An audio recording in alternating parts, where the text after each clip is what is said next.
This episode of Recording Studio Rockstars is brought to you by Atom Audio, Isotope, Native Instruments, Lewitt, and Grace Design. You're hearing my voice right now on the Lewitt PureTube microphone through the Grace Design M201 Mark II mic pre mixed through Isotope, RX, Ozone, Neutron, and Nectar, all on Atom Audio monitors. Please check out our awesome sponsors using the link in the show notes below. It's a great way to help support this show, and there's some great deals waiting for you there. Now get ready to rock. He said, "Do you know what we're working on?" And I was like, "No, something for Paul. Why?" And he went, "Listen." And he hit play. And it was definitely not Paul's voice coming out of the speakers. It was definitely John Lennon singing. And I went, "Okay." And he went, "Listen to these guitars." And he soloed these guitars. I was like, wow, that sounds very much like the Beatles.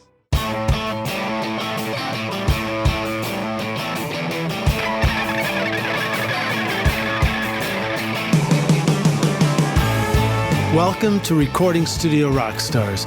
I'm Lid Shaw, and this is the podcast created to help you become a rock star of the recording studio.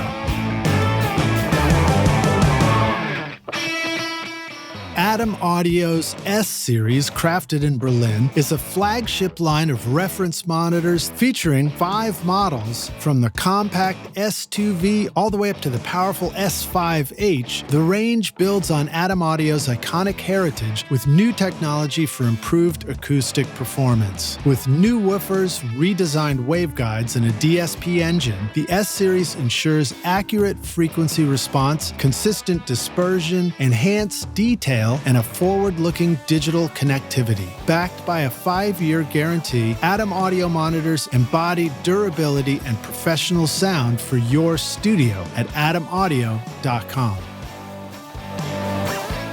Are you recording your own music or other people's music in your studio, but you're having trouble figuring out how to get your mixes to sound great? Do they sound kind of weak or distant or lack punch and clarity? Well, I've got a gift to help you take your mixes from sounding like basement demos to sounding much closer to professional mixes. And it's my free course called Mix Master Bundle. This course will show you how to get pro-sounding mixes from your home studio with free and stock plugins in Pro Tools, and the best part is that these mixing techniques work for you in any DAW, whether you're on Logic, Cubase, Studio One, Reaper, anything you can think of. If you're ready now to make your best record ever, then go to mixmasterbundle.com to get started for free now, and you can find the clickable link in the show notes of this episode.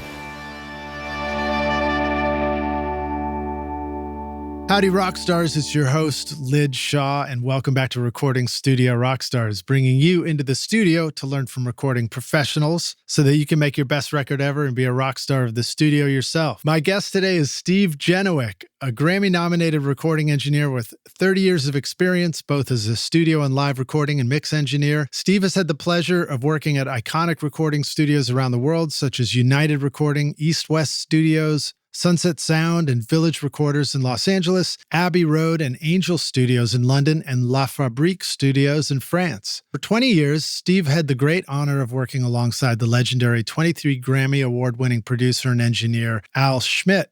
They worked with artists such as Diana Krall, Botti, Gladys Knight, Neil Young, George Benson, Quincy Jones, Burt, Bacharach, and Paul McCartney. Steve also joined Al for Mix with the Masters seminars for 9 years in the south of France, in addition to collaborating on their instructional film, The Art of Recording a Big Band. Steve worked primarily out of the famed Capitol Studios in Hollywood as a staff engineer from 1994 to 2022. At Capitol, he worked with countless renowned artists such as Elton John, Bastille, and Trisha Yearwood. Steve was among the first studio mixers to begin mixing music in Dolby Atmos, working on projects with Beck, Gregory Porter, LL Cool J, Sam Smith, and Niall Horan, and on the popular video game Apex Legends, as well as many more that we're going to talk about today. In 2017, Steve received the Pensado Award for Best Recording Engineer.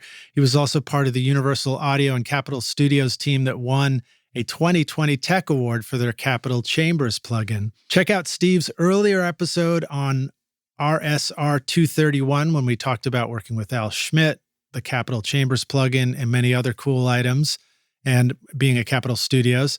Thanks also again, and a shout out to Matt Boudreau, my brother from another podcast at the Working Class Audio Podcast, for making our original introduction.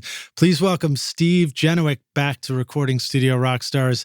Steve, my friend, are you ready to rock yet again? I am ready to rock. Thanks for having me back. Yeah, dude, glad to have you here, man. Nice to see you. Yeah, I'm tired after that intro. I forgot about most of that stuff. Well, you know, I know it's long, and sometimes I shorten them, but I could tell that it was fairly current too. So I want to make sure we were giving a shout out to all this stuff that you've been doing. Yes. Now there is a playlist which we'll include in the show notes, and this particular one I think goes over to an Apple Music playlist, and that's because it's going to let you rock stars listen to Steve's Atmos mixes there. If you have, I'll let you answer this too, Steve. What do they need to have if they want to go check out the Atmos mixes? So on Apple Music, you have to be a subscriber to Apple Music, obviously. You can listen to the binaural mixes on your phone, an iPhone. You just make sure that the Dolby Atmos setting is on, and it defaults to being on now. So it could be that you're listening to it, you don't even know it. And is that and then even on the phone speaker? This phone speaker, no. No, it's this just would be this would be like headphones. AirPod Pros or something. Exactly. If you have AirPod Pros or AirPod Maxes, you get all the head tracking and all that kind of stuff. If you just have regular headphones, that will work too. You will hear, and you'll be hearing the binaural version of it. So, you know, in Dolby Atmos, there's the speaker component, which is our master mix, which is how we, you know, that's the master. The master ADM file is based off of our speaker mix. And then we do the binaural at the same time. But that's strictly for headphones. So you don't want to listen to the binaural mix in speakers. It's going to sound really odd. So now I pulled up Apple on my desktop and tried to play the Atmos to a pair of headphones through an interface in my studio. And I don't think I got that right. But if I listen off the phone with my AirPod Pros, I could hear Atmos, and it's pretty cool experience to check all that out. Through the interface is a little bit more of a challenge. Yeah, you might have to have it set up in the OS a specific way, and it took me a half a day, and I did it months ago, and there's no way I could tell you what I did now. Well, you know, we don't have to go too far down that road, but I'm sure you have. You know, you've been doing this for a minute, and so you probably have some thoughts about the balance of the technology for creating Atmos as a new format versus the consumer technology of keeping up with that and making sure that the two always meet. Do you have any comments you want to make just about that in general for our listeners? In general, I think what people have to remember is we're still in the very early stages of this. I mean, I started mixing, you know, Atmos has been around for a while. It was obviously a film medium. So for films, it's been around for 15 years or something like that. But we started mixing music-only content, I believe, in the middle of 2017. And I was actually the first one to do music-only for release. There had been music mixes, but they were just kind of demos to show off the system. First kid on the block. Exactly. They kind of just dropped me on the block and said, have fun. So again, we haven't been going at it that long.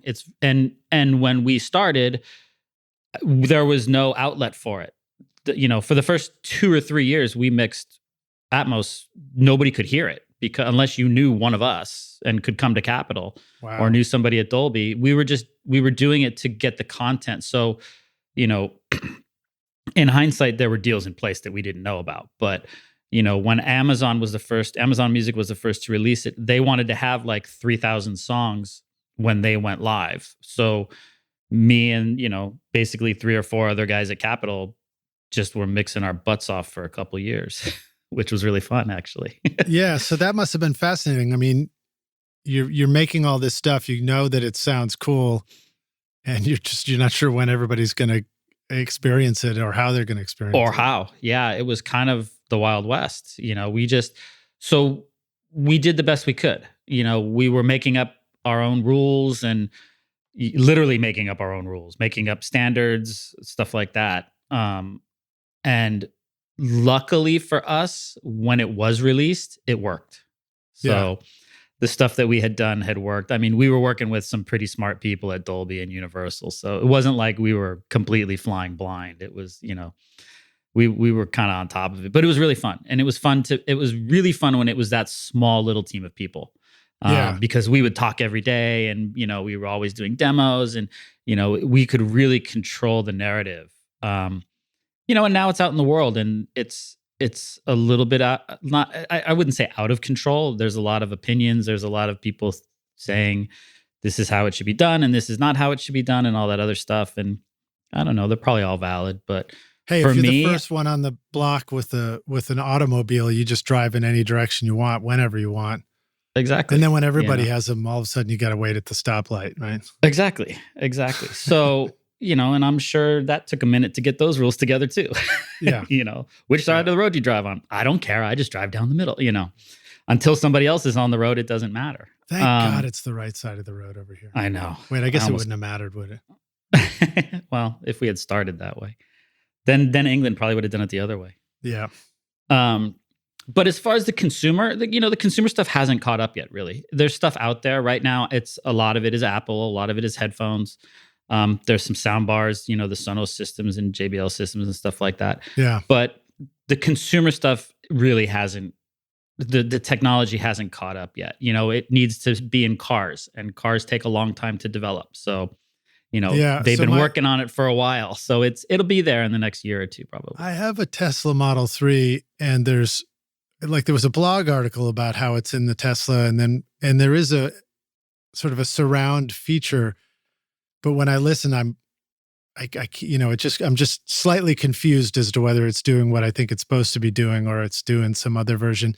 And I think that might be the experience for a moment for people, but there isn't there a, and again, we'll date this episode a little bit, the interview, if things change a lot between now and when it's published, but I think maybe the Mercedes or something like that is one of the first ones that's focused on that. There's a couple of Mercedes that came out. The unfortunate part is it's the Maybach, which is like a $350,000 car. So that one, it's really cool though. I mean, I've heard it many times. You've heard it, and then you approved? I approved, yeah. And then I had to get out because I was afraid I was going to spill something in the car. But then there's I think there's an EOS model Mercedes, which is still not an inexpensive car. So they're hitting the luxury cars first, which makes sense. It's kind of a luxury item. But, we had meetings, and we were doing demos for Ford and Chrysler and all those Honda and all. We were doing demos for them years ago, BMW. And like, I remember talking to I think it was one of the Ford guys, and we were just chit-chatting after we had played music. And he said, yeah, well, it takes like 5 years to develop a new model of a car. Yeah. So he said, even if we said tomorrow, like, yeah, let's do this, it would be at least 5 years before that particular car came out. So if you look at that, like I said, in the next year or two, it'll probably be closer.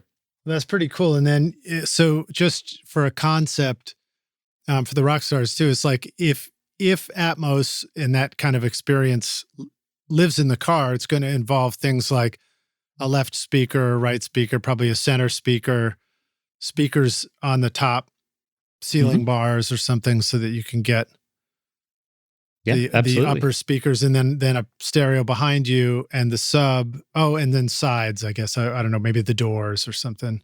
Yeah. I mean, each car is different, obviously. And, in the car, the nice thing about the cars is it's a known entity. So, you can tune the system to the car, because the car is not going to change.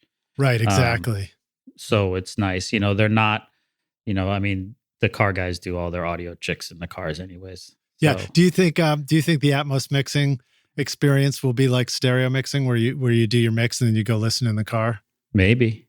Who knows? I mean, when I first started it, we had the one room at Capitol, and if I wanted to hear my mix in a different place, it was kind of cool, because Dolby has this flagship movie theater, the Vine Street Theater, which was literally like across the street from Capitol, which is like a 75-seat luxury theater. It's like the greatest movie theater ever. Yeah. And if I wanted to hear my mix someplace else, I could call Dolby and be like, hey, is anybody at the theater? They'd be like, yeah, so-and-so's over there. I'm like, great, can I come over and listen to a mix? They'd be like, yeah, sure. And I'd like upload a mix to them and walk across the street and sit in this movie theater by myself and listen to the mix, which is completely unrealistic, but it was fun. That's awesome. I love that. It sounds great. Yeah, but I check, when I'm mixing in Atmos, I'm obviously mixing on speakers, but I'm very conscious of the headphone, the binaural mix. Yeah. If I need to, I have a Sonos system like in my family room. I can, drop an MP4 on a stick and go back there and listen to it. I don't do it as much anymore just because I'm pretty comfortable. I've mixed hundreds of songs at this point. So yeah, I'm pretty comfortable with what I have and with my studio here at home now that's been set up and tuned by Dolby and all that good stuff. So I'm pretty happy with what I'm getting. Well, it's just a funny reminder too, like the creative process in mixing. It really, in my experience, it is still a constant back and forth like this. Do a thing, see what I think. Do a thing, see what I think. Do you feel like that changes? I mean, maybe you just answered that with your description of not needing to check it on something else, or do you feel like regardless of where you're doing it, mixing is always a process, and it's always going to be a process of making moves and then seeing what you think and then coming back and looking at it again? And of course, it's I equate mixing as to just walking in circles, basically. It's just I'm basically working until I run out of stuff to do. It's kind of, and it's the same in Atmos, it's the same in stereo. Like I used to say, I start my mixes the same way everybody else does, with my head in my hands going, oh my God, there's no way I can make this sound good. How is this ever going to work? Like, why did they hire me? I'm a failure. And then, an hour later, it's like, okay, this is pretty good. I can do this, but every single one of them is a task, so to speak, but it's fun. And the same in Atmos. In Atmos, it's just, now you have different kind of decisions to make. Because in stereo, a lot of times you're trying to make space in the stereo field. Well, now we have just a different kind of space. So, techniques are the same, but the process and the thought process behind it is a little bit different, because now you're filling a room with sound and you have to make sure that you haven't split it up too much. If I push something to the rear speakers and every time that little thing goes by, it piques my interest and distracts me, it's probably not a good thing. Right. Unless it's supposed to be distracting. Sometimes you want to make sure, sometimes you split two guitars and you realize very quickly that they're supposed to work as one guitar. They're not supposed to be separated by an entire room, So at that point, it comes down to the taste of the mixer, really. And people criticize it, whatever. There's some really bad Atmos mixes out there, like really bad ones. And there's some bad stereo mixes. Did you know that? There's tons of bad stereo mixes. I mean, I might have created some of them too. I might be responsible for a couple. But that doesn't mean that the format doesn't work just because somebody may, and I'm sure the person that mixed it thought it was great and they might like it, and other people may like it. It may just be that you don't like it. But there's also bad drivers out there, but that doesn't mean cars are all bad. Exactly. So I think, and it's a new format, so people are pushing the boundaries, and sometimes when you push the boundaries, you go too far.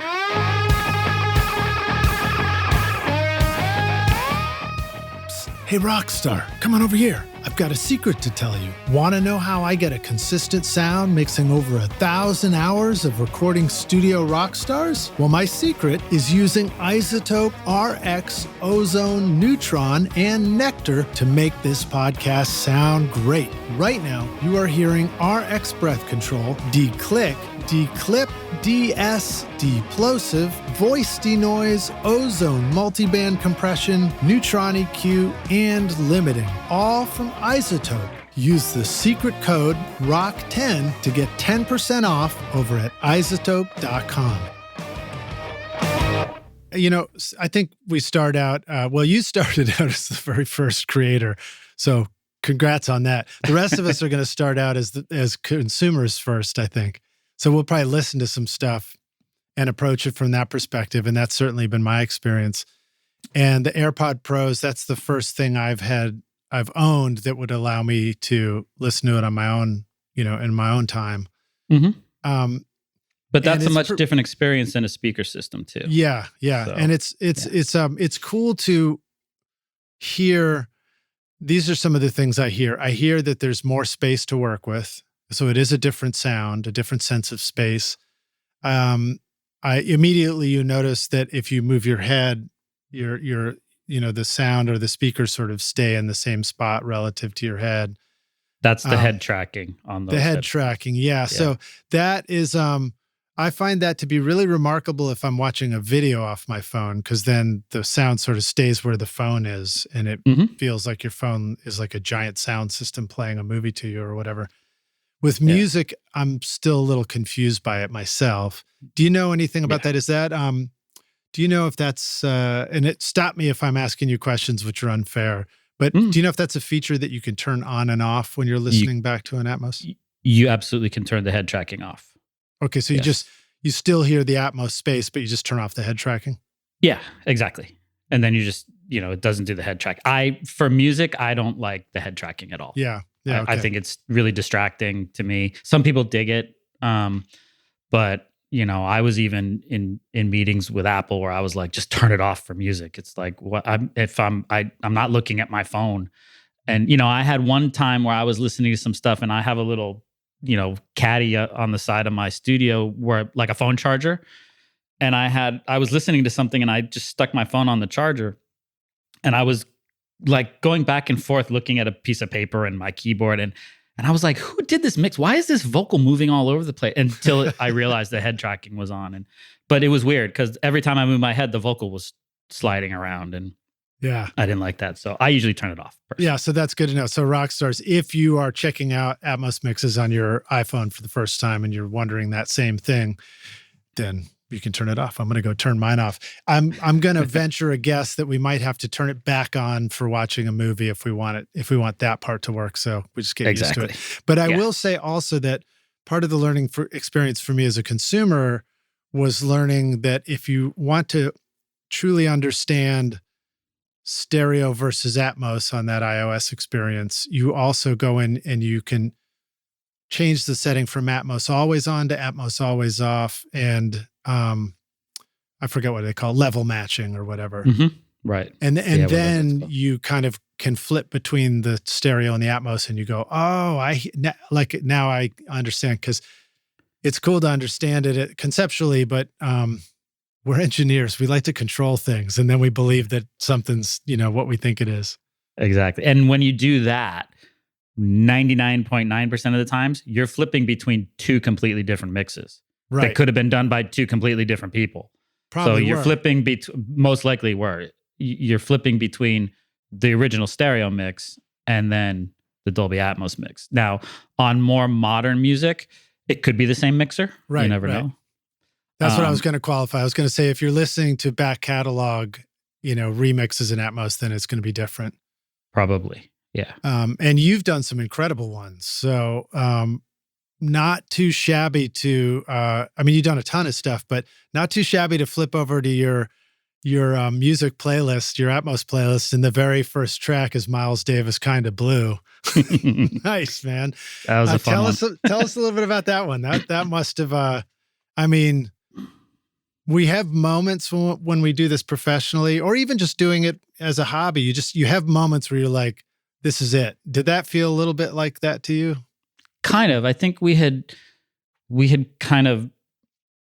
cracked the code on how to do that stuff. So, very long story short, a couple months before that, I had worked on the Rolling Stones Rock and Roll Circus movie. They were reissuing the film, and they wanted a Dolby Atmos mix. And I think it might have been Greg Penny who was doing it with me. And he came up with, we had a 3-track from, 1968 or whatever it was. And it was only in 3-track. It was beautiful recording. Glenn Johns had done the recording. It was great. But we only had that 3-track, and we wanted to make it, but we were doing a movie, it was a film. So we came up with the idea of, we took the 3 tracks and we made them sound really good, just, EQ, whatever we had to do. And then we took that 3-track and we were in Studio C at Capitol, and across the hall are the two big studios. So we actually chose Studio B, and we put a pair of speakers out in the studio, and we hung like a dozen microphones. And then we played the 3-track mix that we had back into the room, and then, brought the microphones back to Studio C and spread them around the room and balanced them until we thought we had something cool. And that worked in the movie. And then we gave it to the dubbing mixers, and they put in some sound effects and all that, people applauding, and they did their movie thing to it, which was really great. Yeah. Well, a few months later, Maurice Patiste, who runs PMC, came to me and said, "Hey, what do you think about doing Miles Davis? I know the family, and he had helped another engineer, Dave Rideau. They had done the 5-1 mixes a few years ago." And I said, "Well, that would be great. If you can get approval, good luck." So, and there's a whole story about him getting the approval for it. But we finally got the approval from the family and from Sony. And we figured, well, let's try the same kind of thing, because we only have a 3-track. It was 1958. It was recorded at Columbia Studios in 58, I believe, 57. So we said, well, let's kind of do the same thing. So the best part about it was we got really high res digital files from the original tape. They retransferred them for us from the original tapes. Before we went into this, when we knew we were going to do it, I started listening to the record again. I love Kind of Blue, but I hadn't listened to it like with my engineer hat on. So I, got the CD, whatever phone, and I started listening. I was like, wow, I don't know about this. There's no bottom end in this. We may have to pull some tricks to make this sound good. To make it sound more kind of modern and, full for Atmos. And we went into the studio the first day, and we had the transfers they had sent us, and the three of us pushed the faders up, and we were floored at how good it sounded.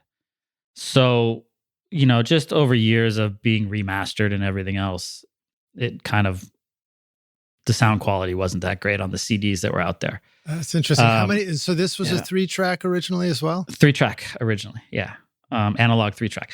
Not left, center, right. It would have been mixed for mono, right? So it was a 3-track multi-track. So one track had piano and tenor sax. One track had trumpet and bass. And one track had the alto sax and the drums. I think that's the way it went.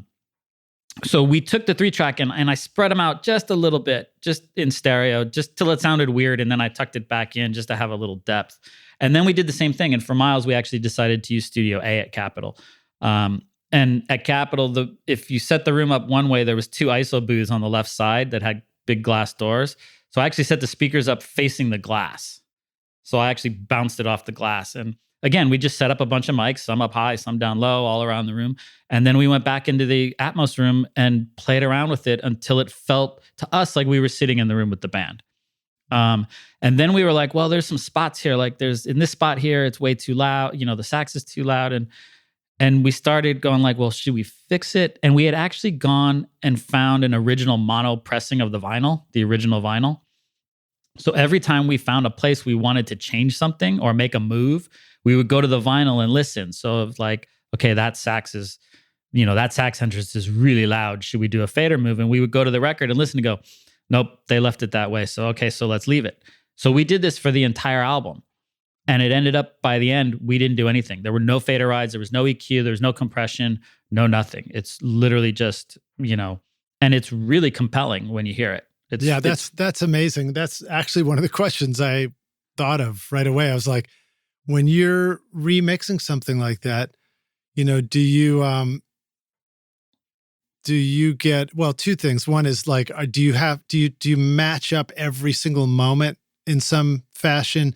And 2 is, do you ever just get, transfixed by the music and actually like space out and you go, oh shit, and then have to go back and look at it again? That happens all the time, first of all. Yeah. But yeah, we try to stay as true to the original, at least the original intent as we possibly can. Depending on what it is, that one's a little bit easier because there's only 3 tracks, it was recorded live. Yeah.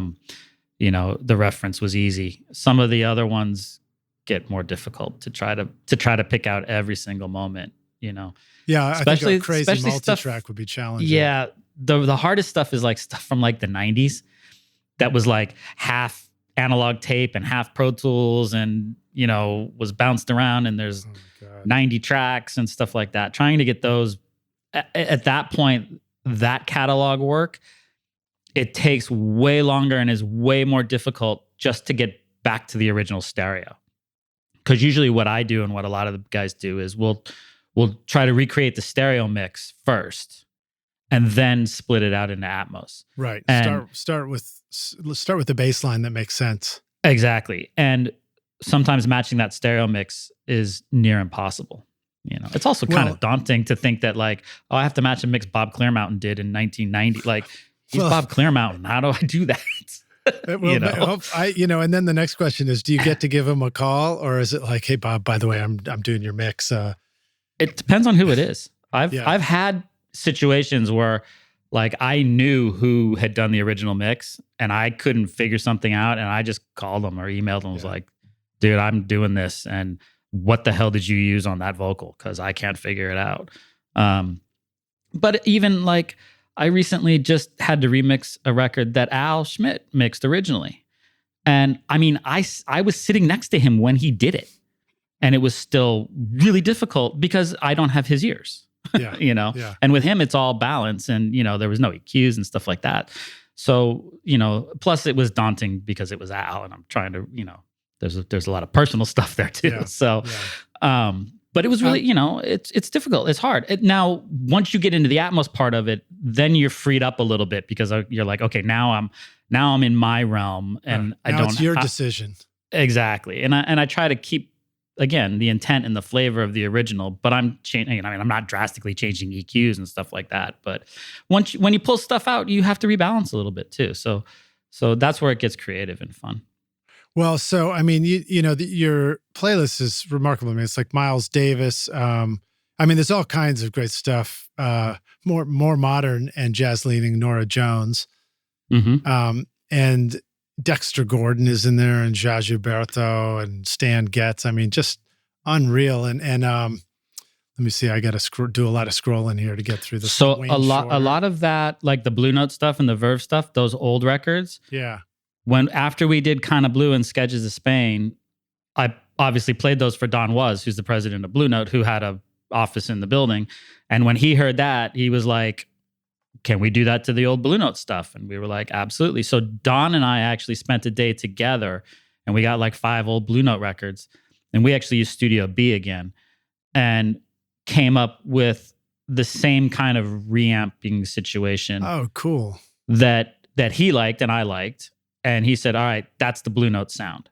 And does that include the Louis Armstrong records? Yeah. Or is that different? So a lot of the Blue Note, the Verve stuff. Coltrane, Locomotion, Blue Train. Amazing. Yeah. So for Blue Note, I use Studio B. For Verve, I used Studio A just to make them a little different. But that's the concept with those old records. So that's awesome. So to say that back, you've got a 3-track source and you're creating that as a simple or minimalist, I should say, stereo version, but you're also feeding that to the other rooms so that the mics themselves can help recreate the spatial aspect.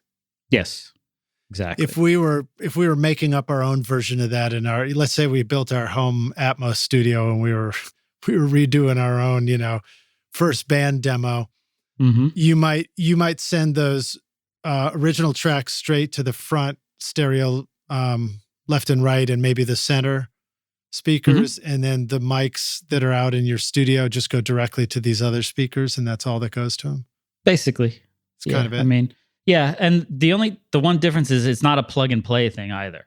I mean, we're going through every song and balancing, and so it's not like, oh, take this record and run it through there and then you're done. It's actually, and still to this day, it's actually something I do. I actually listen to the record and do a mix. So one song may have more of the reamp than others, depending on the style of music and what's already in it, and how much reverb is on the original and what it is and all that kind of stuff. So what have you learned about smart ways to? I mean, obviously you've had this advanced reamping situation there at Capitol. Maybe you've done versions of that in other places.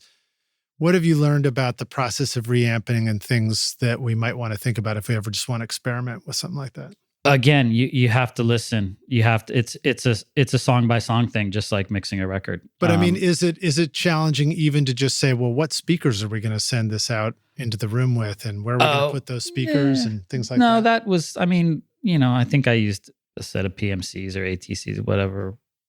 No, that part of it didn't. I mean, the only thing about that is, you have to make decisions like how loud is it in the room and stuff like that, because that will change tone and everything like that. So, but again, it's that mixing and walking in circles thing. You just kind of do it until it feels right. And then just to clarify this, the thinking in this situation is you're feeding it into the studio space as if the band was in the studio performing. And an alternative with something like Capitol Chambers is this is a reverb effect that we're adding to a record. Exactly. Yeah, it's a completely different thing. Yeah, totally different. The Chambers is a reverb plugin. Yeah, it's a representation of the actual chambers at Capitol, that's great. Which I still use all the time. It's on. There's at least 2 or 3 of them on every one of my mixes. That's for sure.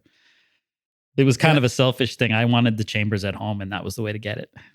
Yeah, but it's been really successful. We talked about that on the last one too, which was really cool to hear you talk about that whole story. Yeah. There's now you've had more chance to use them. Exactly. And now, a couple of years ago, Universal Audio modeled the Capitol mastering compressor, which there were only 4 analog ones ever made. And they did a really great job with that. And once I got even the first beta version of it, or probably even before the beta version, I was like, wow, this is great. And that immediately went on my stereo bus. So you've been sort of in the room with the modeling process going on for stuff. Is there anything you want to say about just for listeners in terms of like what goes into modeling something? I mean, like we hear about it, but most of us have no idea. We can't even picture what that process might look like in a studio. Right. Is it exciting? Is it everybody jumping up and down? Is it really boring and there's just like bouncing lights on a scope? Yeah, it's the majority of the time it's more boring, but it is fun. Like with the chamber plugin, we spent 3 days down in the chambers at Capitol, and just for context, if people don't know what the chamber is, it's just a big concrete room. And at Capitol, we had 8 of them underneath the parking lot, and it's got 2 speakers at one end and 2 microphones at the other end. And we pump the signal down, and it bangs around in that chamber, and then the microphones return to the console, just like a reverb return, and that's your reverb. So at Capitol, nothing ever changed unless something broke. Nothing changed. The speakers didn't change. The microphones didn't change. You could EQ into it or EQ out of it, but if you didn't like the chamber, then you tried a different one. And if you didn't like that one, you tried a different one. And if you didn't like that one, so the only thing you could do was switch them. We didn't move, we didn't go down there and move stuff or anything like that. When we did the plugin, we wanted to obviously have some features.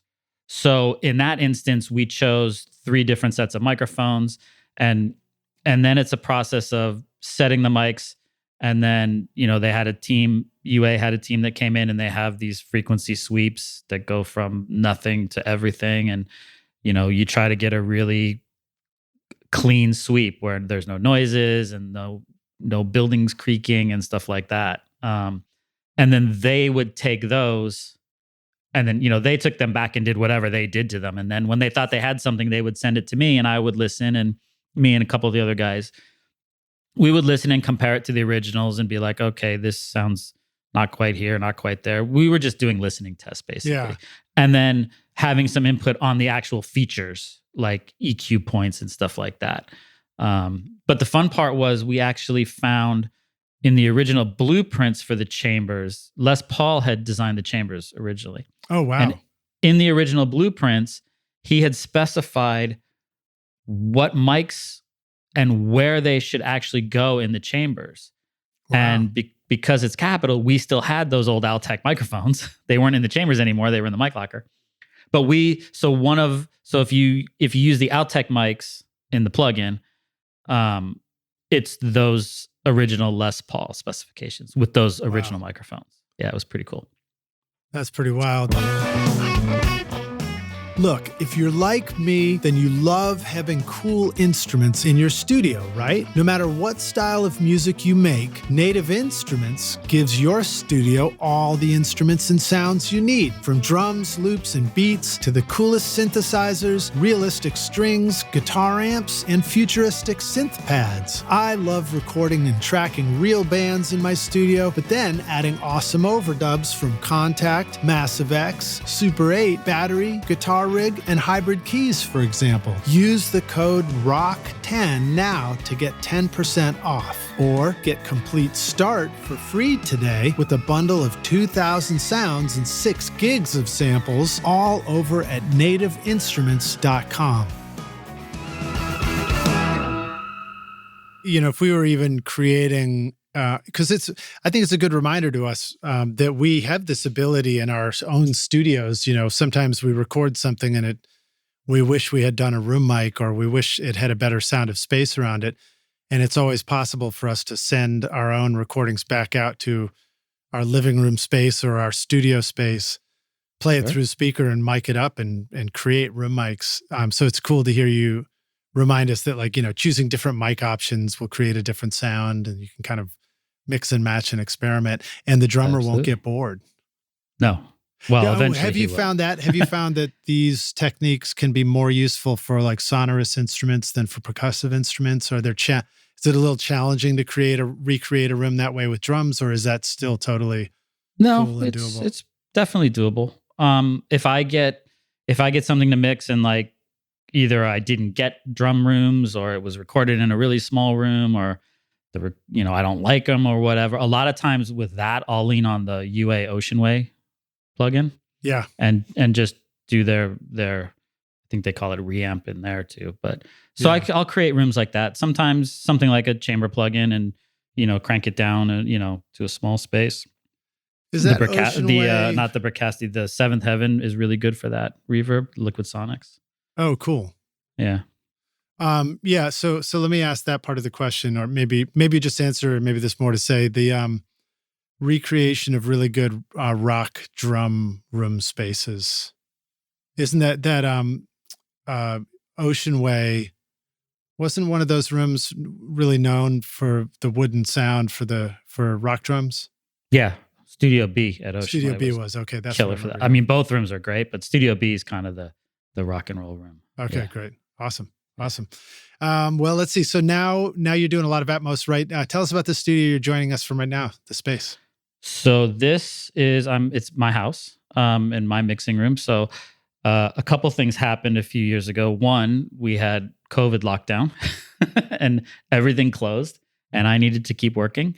And when we closed Capitol for COVID, I just kind of grabbed all the equipment I thought I might be able to use, having no idea how long we were going to be gone.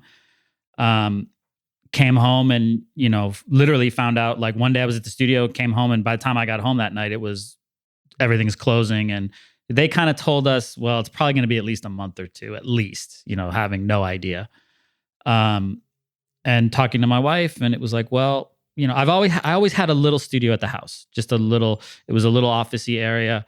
I could do mixing. I could just, Pro Tools and whatnot, no analog gear, anything like that. Just a set of speakers, a controller, and my laptop, basically. I think I had some control surfaces, but we said, well, look, I got to keep working. And I was doing all this Atmos work, and we had a lot of Atmos work to do. And I thought, well, I bet you with the kind of mismatch of speakers I have here, I can come up with a suitable Atmos room and at least get some work done. So it was actually my wife's idea. We actually flip-flopped my little office space and the living room. So we took all the living room furniture and put it in a little office space, and I took over the living room because I needed space for all these speakers. So I ended up with a 7-1 system of mismatched speakers. And, luckily I had the advantage of Capitol and Dolby. And so when I needed software and stuff like that, people were like, yeah, here, keep going. And the studio was very happy that I was working. Yeah. Because I was still, now the catch was, this was a makeshift place, obviously no tuning, anything like that. So I didn't want anything to be released until I could hear it in a really good studio. About a month into it, when we realized that it wasn't ending anytime soon, I actually had a real Atmos studio available to me. It wasn't one of the Capitol rooms, but It was actually a PMC room that I had a key to that nobody was in because the studio was basically closed. So I could do like a bunch of mixes and then go there one day and play back and tweak, and then I could deliver them back and say, yeah, these are good to go. So I just kept doing that. And then when the studios reopened, well, I had this room kind of more dialed in by then.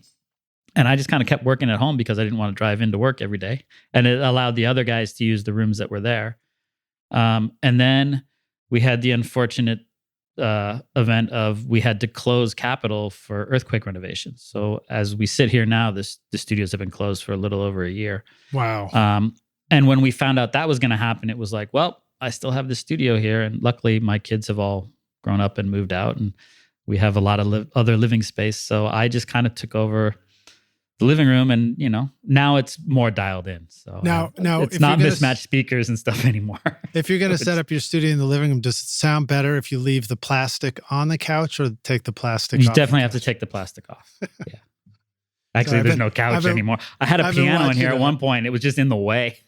I've been watching old Sopranos episodes. Nice. And I think plus you get that squishy sound, when you sit down. Yeah. No, I was lucky. I have a decent sized living room, and I have a big opening to a hallway behind me, so all the bottom end runs out. So even when the Dolby guys came over to actually tune the room, they were like, "Wow, it's actually not too bad in here." So I didn't really have to do much like acoustic treatment and stuff. But there's days when if it's warm, I'll just open all the windows, and my neighbors can listen to me mixing Christmas records in June. Nice. Yeah, I have a door right into the control room that goes out to my little driveway area there, and it's nice to just open it up when the weather's nice. Exactly. Low end. I live in California. The weather's always nice here. Yeah, exactly. So speaking of bass and stuff, one of the records in your Atmos playlist is John Batiste, and that, and I mean, you got a bunch of records where the low end and the kick really stands out, but that was one. A Jenny Lewis record too, really punchy sounding, great mixes. Do you want to talk a little bit about, just educating us on how to think about mixing low end and kick and bass and drums in a world of Atmos? Yeah, I mean, those two records you reference, they were great records, and a lot of credit has to be given to the guys who mixed the stereo, because I just got stems of them. So I think Greg Kohler did the Jenny Lewis. I don't remember who did the Batiste record. So at that point, I'm not too worried about EQ and compression and stuff like that because it's already baked into the stem. The great part about Atmos is you've got a subwoofer, an LFE channel. It's a great thing, and it can be a problem too. You want to make sure you don't get in trouble with that. So I use the subwoofer, the LFE channel, as just kind of an extension of my main speakers. So I'll even lean over all the time and mute it and check and make sure that the bottom end doesn't go away. If you mute your subwoofer and your bass and your kick go away, you probably missed the point there. Okay. Depending on the size of your speakers and if you have bass management and stuff like that, it's a little bit different. I have pretty decent size left, center, right speakers, so I have plenty of bottom end in those. So if I mix without my subwoofer, so if you have smaller speakers and a subwoofer, you might, the subwoofer will be doing some of the bottom end work for your main left, right speakers because the speakers don't go down that low. Mm-hmm. Yeah. In that situation, the subwoofer is part of your left and right setup or left, center, right setup, however you have it working. But you have in Atmos or in 5.1 or 7.1, you have a discrete LFE channel. So you can send discretely to those subwoofer channels.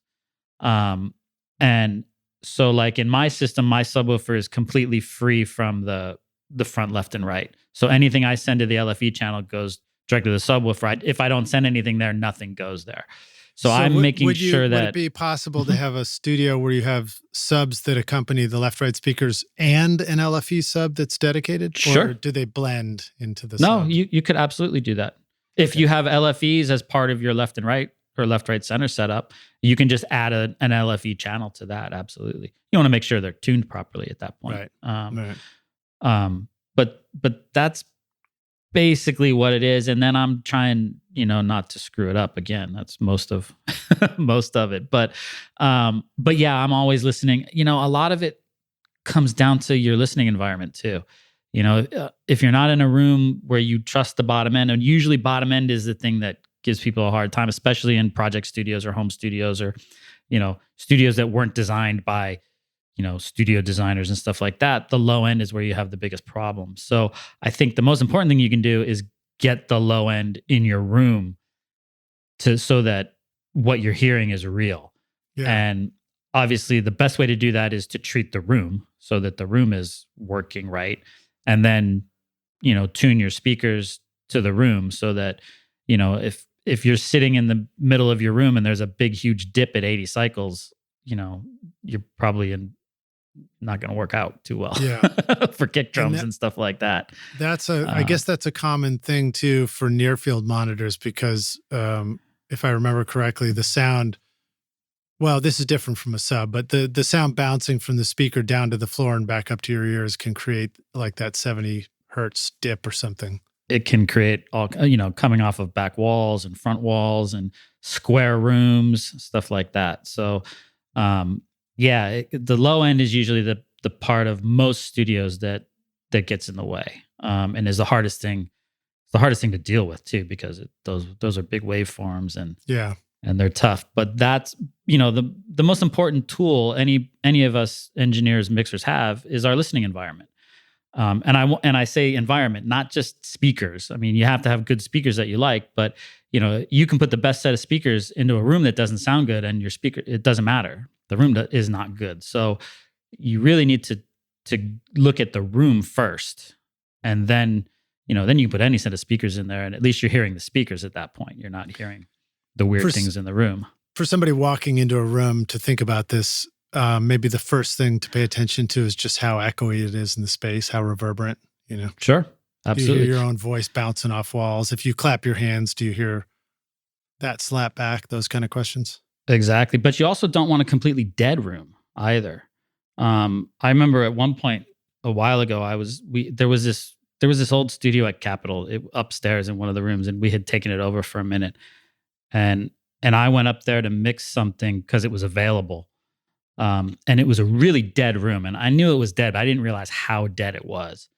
And I did a mix there, and then I took it downstairs to Studio C to listen to it in a room I knew, and it was so bright, and there was nobody. It was like, and I grabbed the guy who was the chief maintenance at the time, and I was like, "What is going on here?" Listen, brought him up, brought him down, and he was like, "It's just," we realized the room was just absorbing all the high end. Yeah. So I wasn't hearing anything. So to get around it, we went around the building and found all the dry erase boards and FedEx boxes we could, and literally like taped them to the walls to get a little bit of reflection back. I mean, just to get me through that record. I ended up not working up there anymore. But. Well, and it's funny because I feel like on the one hand, you learn that speakers are not supposed to be the same as instruments, in that like the speaker box, you don't want to have a reverberant sound inside it necessarily, or that sort of thing. But on the other hand, they are instruments. But like if you play an acoustic guitar and you take it around different parts of a house and strum it, you pick up on that pretty quickly. You're like, oh wow, it sounds better over here. It doesn't sound as good over here. If you had a super dead, I've got a dead room in my studio, and if I play the acoustic in there, I'm like, I don't think I like my acoustic as much as I thought I did, Right. It's just so dead. And it can sound really cool for drums and things where you want it to be kind of hyper dead and compressed. But it's just a good reminder that our speakers, like instruments, they kind of do need to speak in the room with the right balance. Yeah. And I think that's what you're referring to, Yeah, just like you said, just like instruments in a room, like a vocal in a dead room is just, there's no life to it. It's really difficult to get that to sound good. We would do vocals like a Capitol. Those were big rooms, really big rooms. And if we did a vocal, obviously we put baffles behind the singer, stuff like that. But you still just had that, even though you weren't hearing room sound, so to speak, there was air around it. And it was, and the singer felt really comfortable because they weren't getting this dry signal right back in their face either. you know, so yeah, even something close mic'd in a good sounding room is still going to sound better. Yeah. That brings up a question that I wrote down about one of the records you did, Melody Gardot, if I'm pronouncing that right. Beautiful, beautiful vocals and warm strings and stuff like that. But that vocal particularly, the first thing that struck me as I was like, holy shit, there's deep, deep lows in that voice that make an appearance when in just the right moments. And I wondered if you had thoughts about that and you know, just what does it mean to mix vocals or record vocals and retain low end? I mean, we live in a world of people saying a lot of times, oh, just roll off the lows, you know, high pass everything, which is not necessarily what you want to do. Right. So you just said it, the key. It's the low end in that voice. I mean, it starts with the singer. It's, you know, if you look at a Melody Gardot or a Diana Krall, they have a nice, rich tone to their voice, just, you know, without a microphone. Obviously, for Melody, we used a really great mic. I think we were using a 251 at Capitol or Henson, whichever room we were in. And, you know, she gets right up on the mic and, you know, not too close, but, you know, she's an inch and a half away. And then it's her. You know, good mic preamps, it's usually a Neve preamp. It's usually either a Summit or a Fairchild compressor. So, you know, we have really, you know, we're lucky we have really good gear, which helps, and really good rooms. But, you know, it really comes down to the singer. You know, Al and I used to joke a lot because people would say, you know, like, how did you guys get that great, you know, Al, how do you get that great Diana Krall vocal sound? It was like, oh, it's really easy. You take any microphone and put it right in front of her face. And that's what she sounds like. So at that point, we're just trying to capture what's already there. Yeah. You know, there's some voices that aren't like that. And, you know, they don't have that rich bottom end. But in that case, you know, you use a different mic maybe that's a little more flattering to that kind of a voice. It's not that there's anything wrong with it. It's just a different kind of voice. But yeah, we don't use a lot of, like, I don't think I ever saw Al use a filter on anything, unless we got something that was like broken. What about pop filter? Pop filter, definitely. Yeah, definitely had a pop filter. Any particular, like any pop filters that never use that or definitely use this? Well, I like the old cloth ones. Personally. Did you guys stretch pantyhose over a coat hanger like we did for our first records? When I first started back in the day, we had the hoops, but we would definitely, to fix them, we would definitely go get pantyhose and stretch it over there. Yeah. But like, you know, the metal ones and stuff, they work. I don't like them as much. I just like the old cloth ones. But you definitely have to have something there. It's a very rare instance where you can't use it. We ran into some things like there's a video that we did with Paul McCartney and his band called Kisses on the Bottom. And in the video, you see Paul singing into a 47, and there was big discussions about the pop filter because Al wanted it and the director didn't want it. And, you know, because it was ugly, basically. And we kind of went back and forth. Everybody went back and forth. And Paul finally said, like, no, let's try it without it. I know what the problem is. I'll take care of it. So if you look closely, you can see him, you know, he's really good at it. He'll just turn his head a little bit when he's, you know, so he doesn't pop peas and stuff like that. So yeah. Because cool. That was a live broadcast too. It was literally live streamed to the world.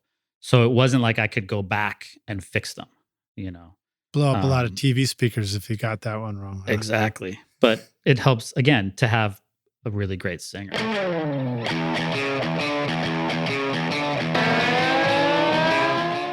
The S-Series by Atom Audio, crafted in Berlin, is a flagship line of reference monitors, blending advanced engineering and in-house design. With 5 models in various sizes and configurations, these monitors build on Atom Audio's iconic heritage while incorporating new technology for improved acoustic performance. The range includes the compact S2V with the 7-inch woofer, the 3-way S3H with twin 7-inch woofers, the vertical S3V with a single 9-inch woofer, and the powerful S5H and S5V main monitors featuring a 12-inch woofer and exceeding 131 dBSPL per pair. Despite differences in size and power, all these models provide highly analytical sound for professional audio applications. The S-Series includes new woofers, mid-range drivers, redesigned waveguides, and a DSP engine for crossover optimization. The result is accurate frequency response, consistent dispersion, enhanced detail in bass and mid-frequencies with wider frequency ranges, and forward-looking digital connectivity, all in a durable design. The S-Series ensures longevity in your studio, backed with a 5-year guarantee at atomaudio.com.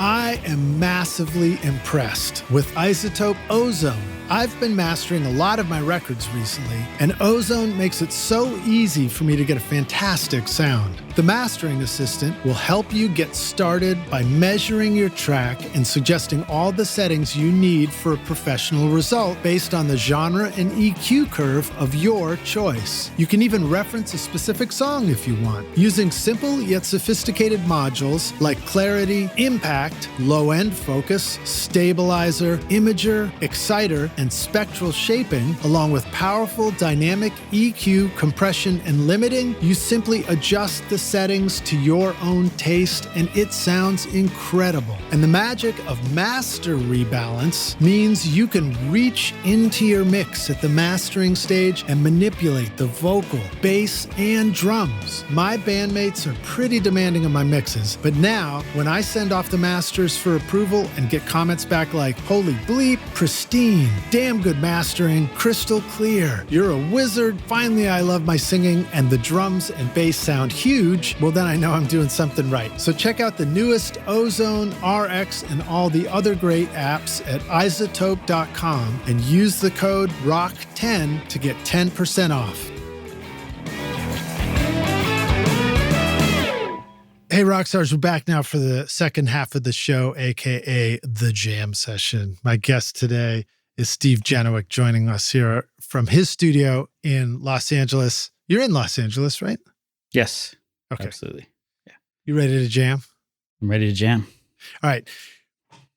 We did not bring it up yet, but topics like working with minimal tracks, isolating sound and recreating spaces brings to mind a particular project that recently just came out that you got to work on doing string arrangements or doing string recordings, I guess. You have some stories to share with us, hopefully about the new Beatles Now and Then song, the last Beatles song. My new favorite credit. Yeah, right on, man. Tell us about that. That sounds like an amazing experience. Yeah, it absolutely was. And it's kind of ironic because when we booked this interview, I didn't even know when the song was coming out. I had no idea. I found out, I guess, when we're recording this, it came out, I think, 2 days ago, or 1 day ago. Maybe it was yesterday. Actually, I think it came out yesterday. But I found out it was being released like last week. So obviously we did it like a year and a half ago. So it was fun. Yeah. I mean, I had worked with Paul before and I had worked with Giles before. And I, got a call from Paula Salvatore, the studio manager at Capitol. She said, "Hey, Giles and Paul just booked a string date that they want you to engineer. It's going to be on this day." And it was a few weeks away. And I was, "Oh, okay, that's great." Always exciting to work with those guys, no matter how many times you work with a Beatle, it's still exciting. I don't care who the hell you are. That doesn't get old. So it was fun, but it was booked as a Paul McCartney session. We had no idea what we were doing. I talked to Giles like, "Hey, what are we? Oh, it's just a string session. I'll bring a thing. It's something Paul's working on." They're keeping it under wraps, huh? That's really great. Under wraps. So what happened was, Giles, this was a Saturday we were going to start, and we had a Saturday booked, and then the actual string date was Sunday, and it was one of the last sessions at Capitol before the building was going to be shut down. So the building was pretty empty, which was nice. But I talked to Giles and he said, look, I got a thing in the morning on Saturday morning. I'm going to drop the drive off the night before and you guys can come in and start getting set up. Here's the session. It'll be pretty obvious. But that's what we're going to do. So, okay, no problem. So, we showed up at noon or whatever it was. And Chandler Herod, who was another one of the Capitol engineers, who was going to be my Pro Tools operator on the session, he got there before I did and had the drive. So when I walked in the room, he was the only one there. And I walked in and he just had a look on his face that I knew. I was like, what? Like, what is wrong? Like, this is not good. And he said, do you know what we're working on? And I was like, no, something for Paul. Why? And he went, listen. And he hit play. And it was definitely not Paul's voice coming out of the speakers. It was definitely John Lennon singing. Amazing. And I went, okay. And he went, listen to these guitars. And he soloed these guitars. I was like, wow, that sounds very much like the Beatles. And it was very obvious very quickly that we were working on a Beatles track. And when Giles showed up, we were like, Giles, you want to tell us what's going on here? And he was like, yeah, there was one song and, we've been working on it for a while. And it was, pretty much unusable when they did the other two songs in 95. But now with this new technology that Peter Jackson, the film director, has in New Zealand, Paul thought it might be interesting to take another look at this one. So, so that's where it was. And then we had, they had Paul and Giles and Ben Foster had written a string arrangement. So, set up to do the strings. The first day was really fun because it was kind of them just going over the mocked up string arrangement for the song. But also they were in the process of finishing the remixes for Revolver. Not the Atmos mixes, but the stereo mixes.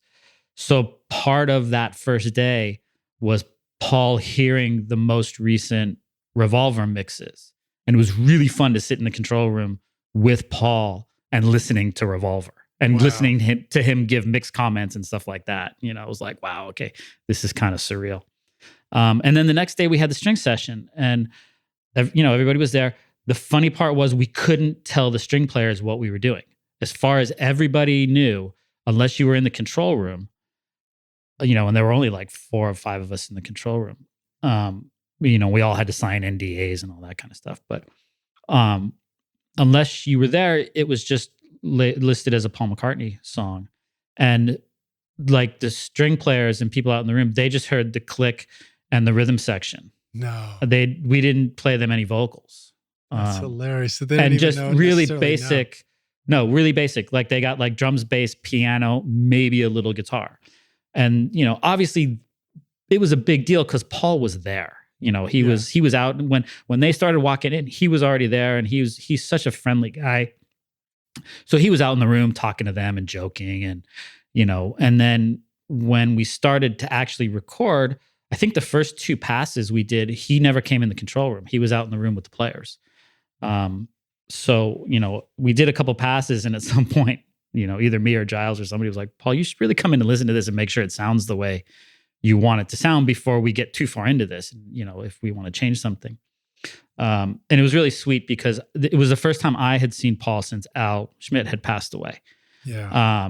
And, we came in and the 2 of us were standing at the console and, we hit play and the strings started playing and he just leaned over to me very quietly and said, you've been paying attention. That's great. Which was nice. He loved it. Yeah. So again, it was just a string session. It was really fun. We knew what we were working on, so we were psyched about it. I thought the string arrangement was great, came out great. I did a quick little stem mix of it. And, at the end of the day, it was hugs and thank yous. And then everybody left. And so then we couldn't talk about it for a year and a half. Wow. You can't tell your kids, can't tell your wife. Yeah, I think my wife knew. Break it down a little bit for the rock stars in case this is still new to them. What was so special about this particular track? It went through some pretty remarkable transformations too to allow this to even happen. Right. And there's some great videos where Paul and kind of describes, and maybe Ringo's talking about it too, just describes the process of finishing the song that they had started decades ago, I think. Right. So the way I understand it was, and a lot of it is me watching the same videos as you guys, and then talking, when we were doing it, talking to Paul and Giles. So from what I understand, there was cassette that had the John Lennon demos. These demos he had done at his apartment in New York, just him singing and playing piano onto a cassette. And that cassette had been given to the 3 surviving Beatles at the time, in I think it was 94 or 95, when they were doing the anthology stuff. And they took those cassettes and cleaned them up as best they could at the time. And the 3 Beatles overdubbed them, and it became, what was it? Free as a Bird and Real Love, I think, were the 2 that came out in 95. Yeah. And from what I understand, the Now and Then song, they had started working on it and at some point had abandoned it because there was just the balance between the piano and the vocal wasn't great, and they couldn't get the vocal to come out to a point where it was all pre-mixed. It was just because it was just cassette. It was just John singing and playing. It was probably one microphone, Yeah. It was probably like a boombox or something like that, to be honest with you. So they kind of abandoned that one, and it just went away because they were never going to get it to a quality place where they thought it was releasable. So it just sat on the shelf. And then Peter Jackson did the Get Back film that's out now, which is really incredible. And I have to go back. It's about time for me to go back and watch it again. But when they did that film, and for some of the other films that Peter Jackson had done, he and his team had come up with a way to separate audio. It's machine learning. There was a whole stink when Paul mentioned AI. It's not really AI. It's just machine learning. It's people going through a process and doing it. And they had used this process for some of the remixes that Giles had done also for Revolver and some of the other ones. So it's, from what I understand, it takes time and it's very not cheap. And, it's a bit of a thing. It's not Isotope. It's not running it through one of those, demix plugins or something. This is actually a person doing painstakingly going through this.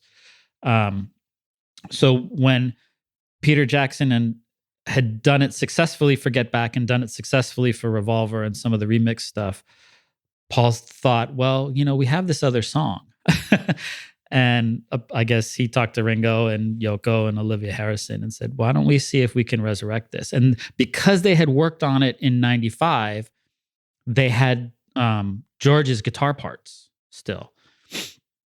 So, Peter Jackson was able to extract the vocal and the vocal. Because they had already started the overdub process, but just decided they couldn't really mix it properly because John's voice was just buried in the piano, and I think there was even noise on the original cassette, buzzing and stuff like that. I'm sure it was noisy as all hell, yeah. But in the video, it's remarkable because they show the post-transformation and they play John's voice, and you're just like, it's just all you hear is the voice. You don't hear any piano bleeding through or anything. It's pretty frightening. Like I said, that day when they were listening to the Revolver mixes, we had the session. I got to sit and solo stuff. And it's remarkable. Like when you soloed the bass, it was just the bass. When you soloed a voice, it was just the voice. It was, I don't know how they do it, but it's pretty incredible. Yeah, that's amazing. But I think at this point, you kind of have to have a Beatle budget to do it. A Beatle budget. Nice. So well, you probably had to have a Beatle budget to book at Abbey Road for 6 months back in the day too. Yeah, exactly. So, but they have. That's them. amazing. So then you guys did the strings for it. Yes. What can you tell us about an appropriate way to record strings for a song like that? Yeah, it's funny because I saw another video this morning, the music video. There's quite a lot of footage from the video.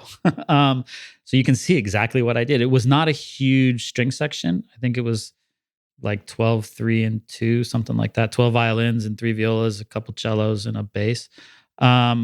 It's, the thing about doing any orchestral session, and I do quite a few of them, it's all about the setup, the preparation and the setup. We arranged the strings like a small string section would want to be arranged. The kind of violins are kind of towards the left, and the violas towards the center, and the cellos towards the right. I was working at Capitol, so I had the Capitol mic locker, which was great. I'm sure I used all U67s on everything, and probably either M50s or M149s as the room mic. Probably a 47 on the upright bass. There would be no EQ or anything like that. It's really just balance. It's using really good microphones, setting the players up so they're comfortable and they can hear each other and they can see each other. And then it's balance and, try to stay out of the way. I was lucky enough to learn from guys like Al Schmitt and Jeff Emmerich and those kind of engineers. So, and we did cover a lot of that on the last one too, but if you were to just do a summary of it, where might these mics go with that 12-piece orchestra? And sure. And if I recall, one of the things Al taught you and that you shared with us was this concept of keeping them in omni because it makes it easier to make balance adjustments. And was that true for something like this? I don't remember off the top of my head, but I would be pretty sure that I had all the mics in omni. Maybe not the bass mics, but for sure the violins and violas. So the violin, so we'll start with the room mics, were probably, to the left and right of the conductor, and they were probably 10 to 12 feet in the air. This was a smaller section, so they were probably a little lower, probably more like 10 feet, and maybe 6 feet apart. I don't believe I used, it wasn't a decatry, it wasn't a left, center, right for this because it was such a small section. There was no need for that. Yeah. I would have probably used 4 67s on the violins, maybe 3, depending on how many there were. Those would have been an omni, and they would have been maybe 8 feet in the air. Usually it was funny because one time with Al, I realized that if I stood flat foot on the floor, I could put my arm above my head and touch the microphone. So that's kind of how high the mics go. Right on. So whatever that is, 8 feet, whatever it is. Yeah. Violas the same. I probably used one mic on the violas for the 3 violas, and those mics would have been an Omni 67s. The cello mics, I don't go from underneath. They're usually kind of up above the music stand, facing down towards. So one for mic these for Omni 2 mics cellos that are above, they would be sort of horizontal. So they're sort of, even though they're Omni, they're facing down towards basically facing the floor, facing the instruments. Yeah, absolutely. And the thing about the Omni mics is, at this point, everything works as a team. Everybody's a group. You're all in the same room. You're going to have leakage. You don't have isolation between, one violin and another violin or anything like that. So by putting the mics in Omni, you're creating really usable, good sounding leakage. Right. There's no weird frequency things because it's trying to roll off, the back of the mic and stuff like that. So, you make the leakage work for you. And then, the bass would have just been a 47, probably not in Omni. Probably would have been in cardioids just so I could get some definition on the acoustic bass. Okay. Not for the low, low boost, not for the proximity effect necessarily. No, because it probably was back a good 3 feet probably from the instrument. Yeah. You don't have to get real close with these guys. And then obviously had some of the best players in the world. Yeah. Which always, which they have great sounding instruments. So which helps. And they balance, and then if it's the room is set up right and they can hear properly, they really balance themselves in the room. So you can almost put the mic preamps all at the same level and the orchestra will balance itself. I mean, there's a little push and pull here and there. So I have to ask this question. In your experience, then, you have carefully placed a $25,000 1950s microphone on a very expensive stand in the air above an instrument that is from the 1700s, worth $100,000 at least. Yeah, absolutely. That can make you nervous. That's the definition of being nervous on a session. Yeah, on a mic stand that's probably 60 years old, because the old Starbird stands are still the best. Amazing. That's amazing. You have to trust it. I have had some sessions here. A cellist brought in a 1700s cello, and I was just like, I was trying to put my coals up on my mic stand was not a right? An Ancient Starbird. This is like, the Musician's Friend special or something like Right. that. So Yeah. makes you nervous. You're like, oh, please don't fall over today. Yeah. There's a couple times where, a stand would be janky and it'd be like, yeah, we're not using this stand. This one has to go to the shop and be fixed. So yeah, it can be daunting at times, Well, that's pretty cool. So then the way you blend the strings together, how crucial is the sound of a console that's blending these string mics together? Does tape need to be involved? Are there some other aspects that really give it the sound that you put the stamp of approval on?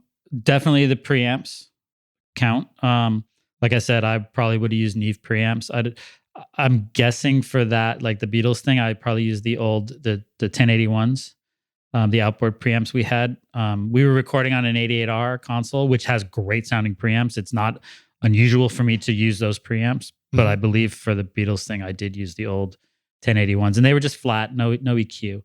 And then I would return those to the console so that I had faders, so I could do a blend with the faders and then send that to the Pro Tools. In this case, I quit using tape a long time ago, unless it's specifically requested. And in this case, tape probably would have hurt because it just would have added noise. Yeah.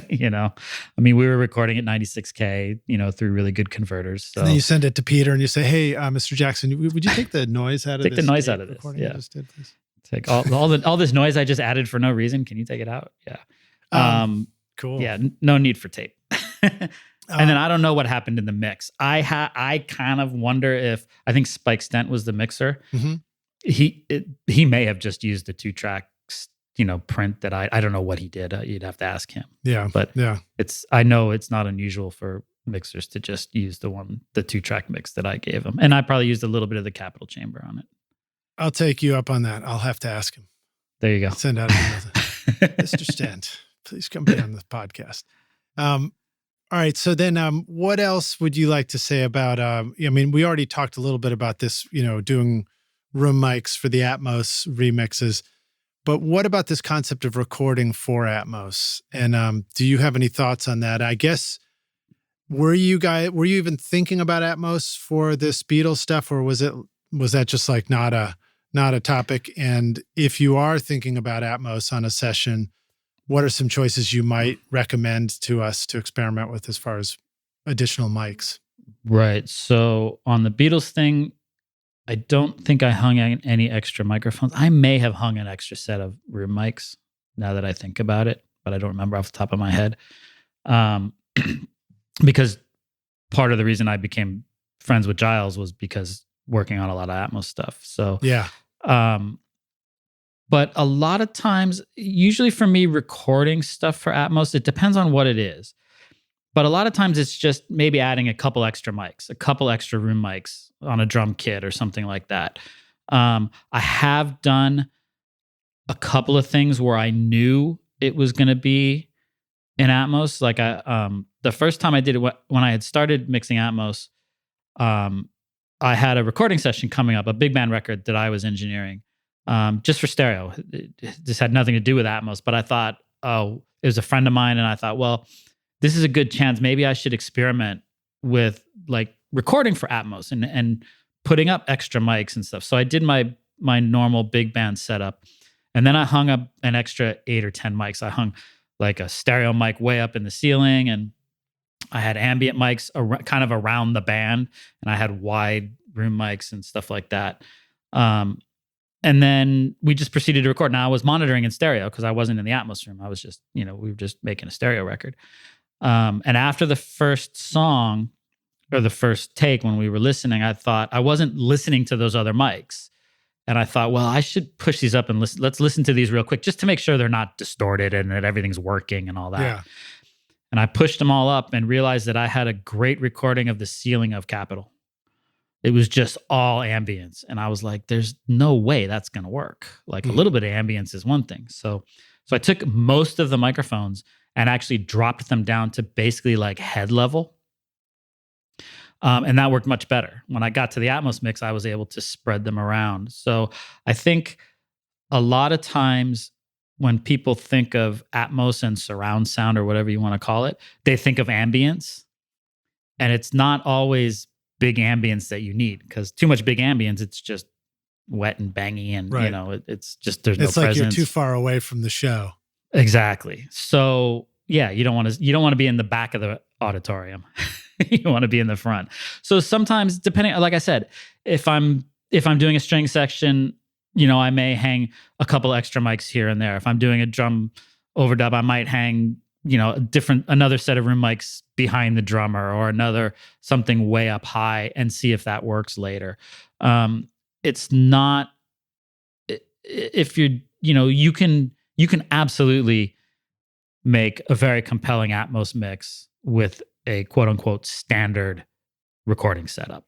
Mm-hmm. At that point, I think where it gets fun, and like I've been involved in a couple records where the artist and the composers knew going in that it was going to be an Atmos record, so they wrote parts with that in mind. So where we would have extra synth parts or extra guitar parts, where we knew, you would probably never do that in stereo because it would be too much. But we know this is going to be an Atmos, and we know that those can go on the back, and that these guitars can go on the sides, and they'll work with those guitars that are in the front, stuff like that.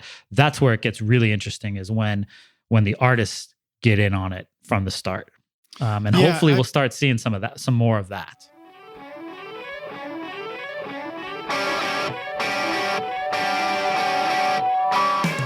What do songwriters, music producers, DJs, EDM, TV, and film composers all have in common with you and me? We all need incredibly cool sounds that instantly transport the music we are creating to the style that we want. This is why Native Instruments is your ultimate toolkit, with a massive library of sounds for your studio. Whether you want to create hip-hop, indie pop, classic rock, meditation music, pumping dance floor beats, or full orchestral arrangements, Native Instruments' complete bundle offers you everything you need, from drums, loops, and beats to wild synths, ultra-realistic strings, and vintage electric bass, guitars, and keys. The list goes on and on. I personally love recording real bands in my studio and then adding cool drum samples, synths, and futuristic keys from Battery, Contact, Massive X, Guitar Rig, and Hybrid keys, for example. Plus, it's a great way to make your productions sound modern and unique.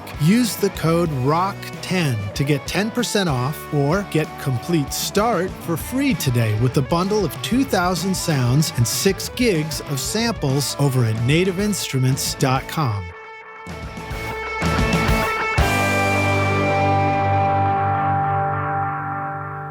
Yeah, I think that is very exciting. And I can't remember if it was one of the things you were talking about. So we should give a shout out to you and to Matt and all of you who at the last NAMM we were all at. This will come out a little after NAMM, but previously you guys did a great Atmos mixing panel. And that was a lot of fun to just hear you guys talk about this stuff. But the concept of moving things to these other speakers, and that it actually, I guess one of the things suggested was that it can allow you to undo some of the carving EQ, some of the removal of tones and frequencies. It's like you can kind of leave it alone a little more. Is that true? Is that an accurate thing to say? Absolutely. And do you experience that? All the time. Yeah. Situations where, if it's a kind of a thick rock track, so to speak, and you got a couple electric guitars, couple acoustic guitars, drum kit, piano, whatever, in stereo you have to make room for that stuff. So you might be thinning out acoustic guitars, to get them to fit with the thicker electric guitars. Well, in Atmos, you don't necessarily have to do that. You can just kind of pull the acoustic guitars a little into the room, into the side speakers, and you can keep them more full range. You don't have to. You're not carving to make space. You have all this space because you have all this space around you and above you. So you can just move stuff around until it feels right, and not necessarily go after EQs and stuff like that. You don't have to, heavily compress stuff to get it to come out of these two little speakers and make everything fit. You can have dynamics and all that kind of stuff because you have all this space. And there's space inherent in the system just because those two speakers are farther apart, the front speaker and the back speaker. So, just by nature and physics, you have more space. But then sonically, you have that space also because they're not in the same place. Have you started to notice other aspects that free up in the creative sphere? So in other words, can tuning be less of an issue between two instruments? Or have you noticed that parts that would not necessarily work in the arrangement, they kind of work when they're in a different location? That I have noticed. Tuning and stuff like that, I haven't really, out of tune is out of tune. It depends on how sensitive you are to that, I guess. What I have noticed is, like we talked about before, when you pull two things apart that were never intended to be pulled apart, then you might notice stuff like that. Yeah. But yeah, there's definitely, again, you have more space. So even in the 5-1 days, back in the day, I was Elliot Shiner's assistant when he remixed Queen, A Night at the Opera, for 5.1. And Brian May was with us when we mixed that record. And I can't remember which song we were doing, but there was one song and Brian was like, there's another guitar part, it's doubled. There's another guitar part, it's doubled. And we were like, Brian, we've been through this with a fine tooth comb. We're using all the guitars that were on this record. And he went, no. It's not on the record. But I remember playing them, but it was too much and we took them out. But I remember playing them. They're probably there. And we poked around a little bit and found these two guitar parts. And he was like, yeah, they just didn't fit in this thick. He goes, put them in the back or whatever it was. So, I mean, we never would have done that ever on a chord, but since he said it. So again, that's an instance where in the 5-1 mix, there's a guitar part doubled that was never on the original song. Yeah, that's but now we had room to do it, Other times it can be hard. Like I did some test mixes for the Rolling Stones to play for them to get them on board. And they gave me 2 songs from the Goat's Head Soup album. And those were the 2 hardest songs I've ever had to mix because, it's a fine line with a band like that. When you start separating parts, that's not how a band that works. You're breaking up the band, man. Exactly. Yeah. And they're supposed to be kind of mushed together in the middle. That's the way that it was played and that's the way it was intended and that's the way it worked. And as soon as you started splitting them up too much, the groove wasn't right. I mean, it was still the Rolling Stones. The parts were great, but the groove was different. It just grooved a lot different. So that it was really difficult to try to spread out an Atmos mix, but not lose the groove, Yeah. So it took me a long time to do those mixes.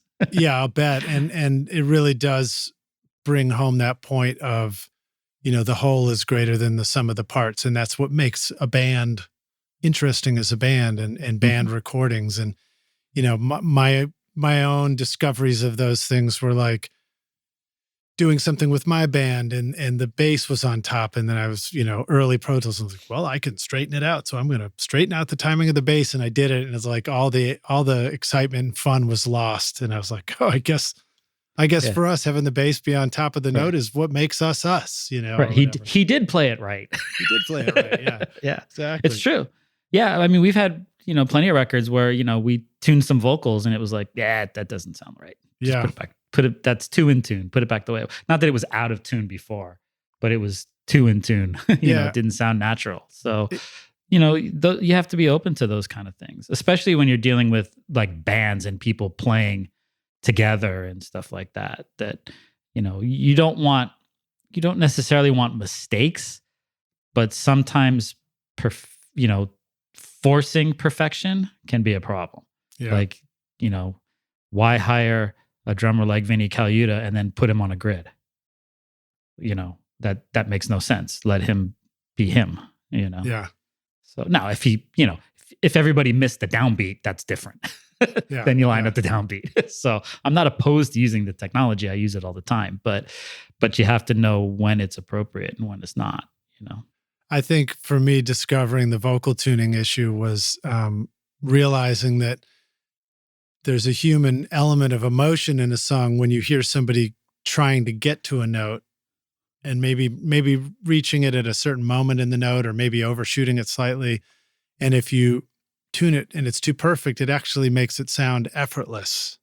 Right. And so it takes out the human effort that made it interesting in the first place. Absolutely. Yeah. And then if you really want to be cool, you just go all the way, just max the tuner out and go robot.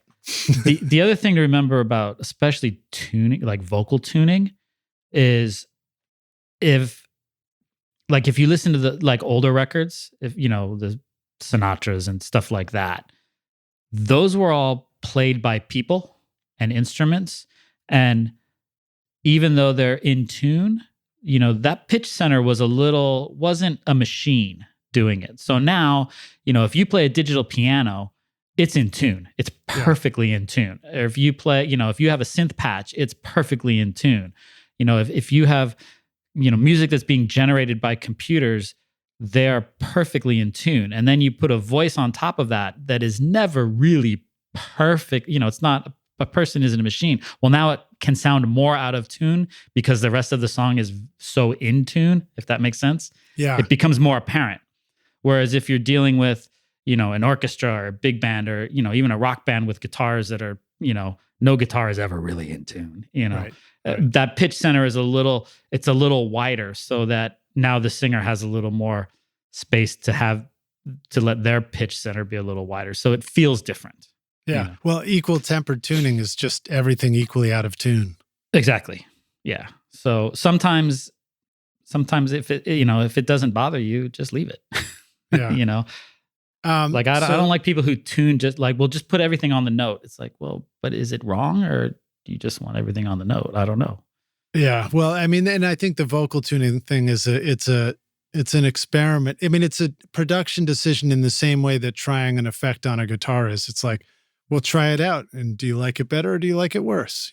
Right. And it's become an effect, kind of. Yeah. It's become a sound, especially in a lot of modern pop things. Yeah. Yeah. And a lot of people get down on it because of that. Like, oh, I hear the tuning. It's like, well, you're supposed to hear the tuning. That's what they wanted you to, they wanted you to hear that sound. Yeah. I can point to a billion records that you don't hear the tuning, It's funny. I'm looking on my question sheet and then John Coltrane pops up for those records we already talked about. But it occurs to me, I don't know if I've heard anybody do like hyper auto-tuned jazz albums yet. No, hopefully not. I don't think so. Probably not me. But hey, somebody wants to do it, let's do it. Yeah, let's find out what it sounded like. Speaking of tuning, speaking of vocals, Cynthia Erivo. Not that sounds like tuning, but that was one where I made a comment just about the background vocals sounding so great, and it made me want to ask you about things you discovered about BVs and vocals in Atmos mixing. And does that are there certain instruments like that seem to really be able to take advantage of the many speakers more than other instruments? Certainly, and especially that record. That's one of my favorite Atmos albums, that Cynthia Erivo record. And again, I didn't record it. I just mixed it in Atmos. So I got really good stems from them, really extensive. And even I told her, I was like, you made the perfect Atmos record and you had no idea you were doing it. There was just so much ear candy in there. I mean, all those background parts are her. She sang them all. For those that don't know Cynthia Erivo, you should go look her up. She's mostly known as an actress. I believe she's going to be in the new the movie they're doing with is it Wicked? One of those. Oh, Wicked the musical? Yeah, her and Ariana Grande. I think it's Wicked they're doing it. Oh, cool. Off the top of my head. But she's more known as an actress. But that record, there's just so much ear candy and so many layers of background parts and stuff like that. It was really fun to really take that record and spread it apart. And when I did it, I did the first song. I got contacted by the record company. They said, you're going to do this record, but we want you to do one song first. And she wants to come and listen to it and make sure we're in the right direction. It's okay, no problem. So I did the one song and she came down and she loved it. And then she started playing me the rest of the album, like off her phone. Oh, you're going to love this one. Oh, this one. And she kept doing this with her hands. I mean, I know nobody can see me, but like she was just moving her hands constantly when she was talking about this record. And I kept looking at her going, she's moving this way. So I tried in that record, it's funny nobody else can, but if you look at the ADM, the renderer playing the little green balls, there's so much stuff moving around, but most of it is very subtle. You don't really hear it as movement. It's just kind of, but when I turned it off, it definitely got a little more static. But if I put something in the back, it might be just rotating a little bit, not to the point again where you hear it rotating, but you feel it. So there's so much stuff moving, very subtly moving on that record. And that was all based on her hand movements when she was explaining stuff to me. But the background parts, again, on that record, they're really cool parts for one. It really lent itself to moving stuff around and pushing backgrounds places in the room. I had an awful lot of stuff to work with on that record. Yeah. Lots of string paddy type stuff. So I could really fill the room with sound. And when you have a record where you can naturally fill the room with sound like that, then it's easier to do some more drastic stuff, putting background vocals in the ceiling and stuff like that, because it's already full. So it's not like, this background part came out of nowhere and it's behind you. There was a lot of stuff behind you to begin with. So I think that stuff sounds really fun. And that sounds like it's going to be fun to make records that way too. And hearing you talk about the mic placement too, just a reminder to us rock stars, even if we're ready to know what to do with something like Atmos, even if you're like, oh, that would be cool one day, but I don't have a studio that's like that yet, or you're thinking about doing headphones, I guess, based on what you said, you can always just record like you're recording for stereo and just throw up additional, throw up sounds like the wrong word to use, but put up additional mics and, check them just to see if they sound kind of cool, knowing that when you get ready to revisit this as an Atmos mix, that might be really handy to have, Totally. Yeah. The great thing, especially nowadays, with unlimited, I guess you're limited in the amount of microphones and preamps you have, but, you can record 4 mics on a source and mute 3 of them. It's okay. Yeah. I know a lot of us talk about everybody's, why you don't need to record 4 mics on each guitar, blah, blah, blah, and you don't. But this is a place where that might work. Yeah. You don't need 4 of them right next to each other, put it that way. Yeah. Everybody always jokes like, what do you do when you get, a guitar cabinet with 4 mics? Well, I mute 3 of them probably. Right. So yeah, nice. I find the one I like and then I mute the rest. But you can put a room mic up, it might work. Yeah. And one place we need to, of course, remember is we may have only so many inputs into our interface. So, but if we're recording drums first and other instruments, makes it a little easier to do that. And who knows, maybe our studios will start to have a lot of us get used to having a pair of room mics up or a stereo mic that we just kind of use all the time on the next overdubs and things like that. So maybe we'll just have a bunch of Atmos mics ready to go. Maybe. And, even in a small room, a couple mics in the corners might not work in stereo, but it might work just fine in Atmos. Because again, you're splitting them apart. Yeah. Yeah. We had talked about this before, but I saw it on your Instagram. I think you were giving another shout out to the Vanguard V44S microphone. Speaking of stereo mics and room mics, are you still using that on sessions? And have you found it pretty handy for anything in particular? And then I guess we can just give a shout out to Vanguard if you want to, and tell the rock stars about that mic. Yeah, Derek, he makes great mics. When I saw it at probably an NAMM show or an AES show a few years ago. And, I've been using C24s for years because we had a couple at Capitol. They're great mics. I really like stereo mics. They come in handy. They're easy because it's 2 mics in one. I used to do a lot of stuff that was for radio broadcast, and it was really cool to put stereo mics as overheads and stuff like that, because when they sum to mono, they kind of sum perfectly to mono. And then I would use them. The C24s are kind of bulky because they have a power supply and then they have a pattern. There's 2 boxes and big cables, and the mounts, they're not real flexible as far as being able to maneuver them. They're very big, so they sound good, but they're kind of difficult to work with in a fast scenario, moving them around. So when I saw that mic, I really liked it. And then Derek sent one to me a few years ago at Capitol just to play around with for a week or so.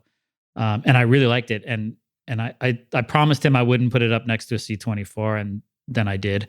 And amazingly, it held up. It's not a tube mic. It's a it's a condenser. He's doing a tube version of it. I think he's got a prototype now. But it held up to the C24. In some instances, we liked it better. It's got a tiny bit more mid-range than a C24. At least the C24 I put it up against. You know, those old mics, you never know. But I really liked it. And then, you know, with Capitol being shut down, I didn't have access to the great mic collection, and I missed my stereo mic. So I bought one of those. And I use it. It's pretty much on every session I do now, somewhere, you know, whether it's a room mic or an overhead mic or something, you know, put it in front of the French horns or put it in front of strings. I love it for like the percussion overdub session, you know, where you have, you know, whoever, Luis Conte or Paulino De Castro, one of those guys, and they're out there and we're just doing overdubs on stuff. I'll just use that one mic and just move it around wherever I need it. Put it over the congas, put it over a shaker. Oh, it's a shaker, it's mono. Great, I only use one side of it. So, but it's in a mount where I can move it around really easily. And, you know, so I might do a whole percussion session with just moving that one mic around. Yeah, and it's fun. It's fun just moving the mic on stuff in the session when you get into a good flow. And it's a stereo mic, but it's also a really great mic. So, I mean, I've used it mono, you know, just use one side of it. And it's still a great mic. So, and bang for the buck, it's fantastic because you think about it, you're getting two mics, you know. Do you ever feel like the time that you've spent watching YouTube videos, trying out mix tricks and tweaking version after version of your mixes has gotten you nowhere? Have you been looking for a simple, straightforward, step-by-step process for creating a pro mix that won't take you years to learn? What if you could have a Grammy-winning mix engineer who understood all your mixing struggles and could coach you through them? If you struggle with any of these questions, then the Ultimate Mixing Masterclass is just for you. Now you can discover the proven step-by-step mix system from Grammy-winning mixer Craig Alvin for consistently creating a pro-quality mix from your home studio that will sound amazing everywhere. Listen to this quote from one of our students, David. Quote, "Absolutely the most informative and helpful block of information and mentoring on the mix process that I've ever been a part of. That was like sitting behind a mix engineer for years, watching and picking up tips along the way, but condensed into a 6 to 7 hour session." Close quote. Look, I'm so confident that this will take your mixes to the next level that if you can't get a killer mix within 30 days, I'll give you a full refund, no questions asked. So if you're ready to take your mixes to Grammy-winning quality, then go to ultimatemixingmasterclass.com and start now by checking out the free preview of the Ultimate Snare Mixing Trick. And I'll see you at the front row table of the Grammys. Cheers. What about, so I guess it does beg the question of whether traditional stereo mics, left, right, Blumline pair with figure eights. Do you see those translating? By the way, I use it in Blumline most of the time. Do you? Okay, cool. Yeah. I've noticed that they do sound different depending on how you switch it. The stereo image is much wider with a Blumline because you have the nulls. And do you think that the traditional stereo miking will translate to the new world of Atmos, or that the traditional stereo will apply mostly to the left, center, right up front? No, I use it all the time for like height mics and stuff. Like on the Miles Davis stuff. The ceiling mics is 2 C24s. I guess. Well, that's 2 space pair or no 2 2 stereo microphones. Oh, 2 stereo microphones. I saw one in the front, one in the back. Oh, right. Because it really, apart. It's no different than your front, left, right. If you just looked up at your ceiling, it's a left, right on the ceiling. Exactly. Left, right can be left, right can be front, left, right. It can be side and rear. It can be, right, front, right and side, right. Yeah. There's all kinds of ways. We're going to need 100 stereo microphones for this overdub. Exactly. The more mics, the better. Okay, let's see here. What else did I want to ask you about? So let's give a shout out for a moment to something that I believe you kind of invented for Atmos mixing. And I know this gets a little advanced, but in Atmos, there's a concept of beds, which it's sort of funny. I don't even know who came up with the term bed, but this basically like a bus that goes to the stereo left and right speakers, I think, and you can send stuff to that in a traditional stereo. And then there's the, the other pairs of speakers, or there's the sub. But then there's also objects, and you kind of came up with and the objects allows you to move something anywhere to any speaker. If I'm saying this right. Sort of. So if you think of it, the bed is a Dolby thing. So the first 10 channels this is where it gets really confusing. Right. So we're going to nerd alert, rock stars. This big time nerd alert here. And again, I did a master class a couple weeks ago and trying to explain this to people. I was confusing myself trying to explain it because you're talking about 7.1 and 7.1.2 and 5.7. So really quick, the bed is the first 10 objects in the render are what they call the bed. And you have to have a bed. There's, you have to have at least one. And basically the bed is a channel-based part of Atmos. So it's the left channel, the center channel, the right channel, the two sides, the two rears, and two ceiling speakers. Basically, one of those mono, going to one part of the bed goes directly to a speaker. To that speaker, yes. Right. Now, where it gets weird is, the bed could, if you're in a movie theater that's really deep, the side speaker might be 4 speakers. Right. But it's just one channel. If that makes sense. But in the bed, those channels are usually tied to where speakers are in the room. It's more of a channel-based thing. And the bed is always 7.1.2. It's got 2 channels in the top. So if you have 2 speakers above your head, it will go, to the left top and the right top. If you have 4 speakers above your head, you'll have mono left overhead and mono right overhead. It will be coming out of 2 speakers, but like a phantom center. The same signal will be going to the front and the back of each side. Right. So even though you have a 7.1.4 playback system, speaker system in the bed, you still have 7.1.2 going to the ceiling. That's easy to understand. This is where it gets confusing. Yeah. That's easy. That's easy. Yeah. And then the objects, then you have another 118 objects available to you. And the objects are not speaker-based at all. The objects move through space.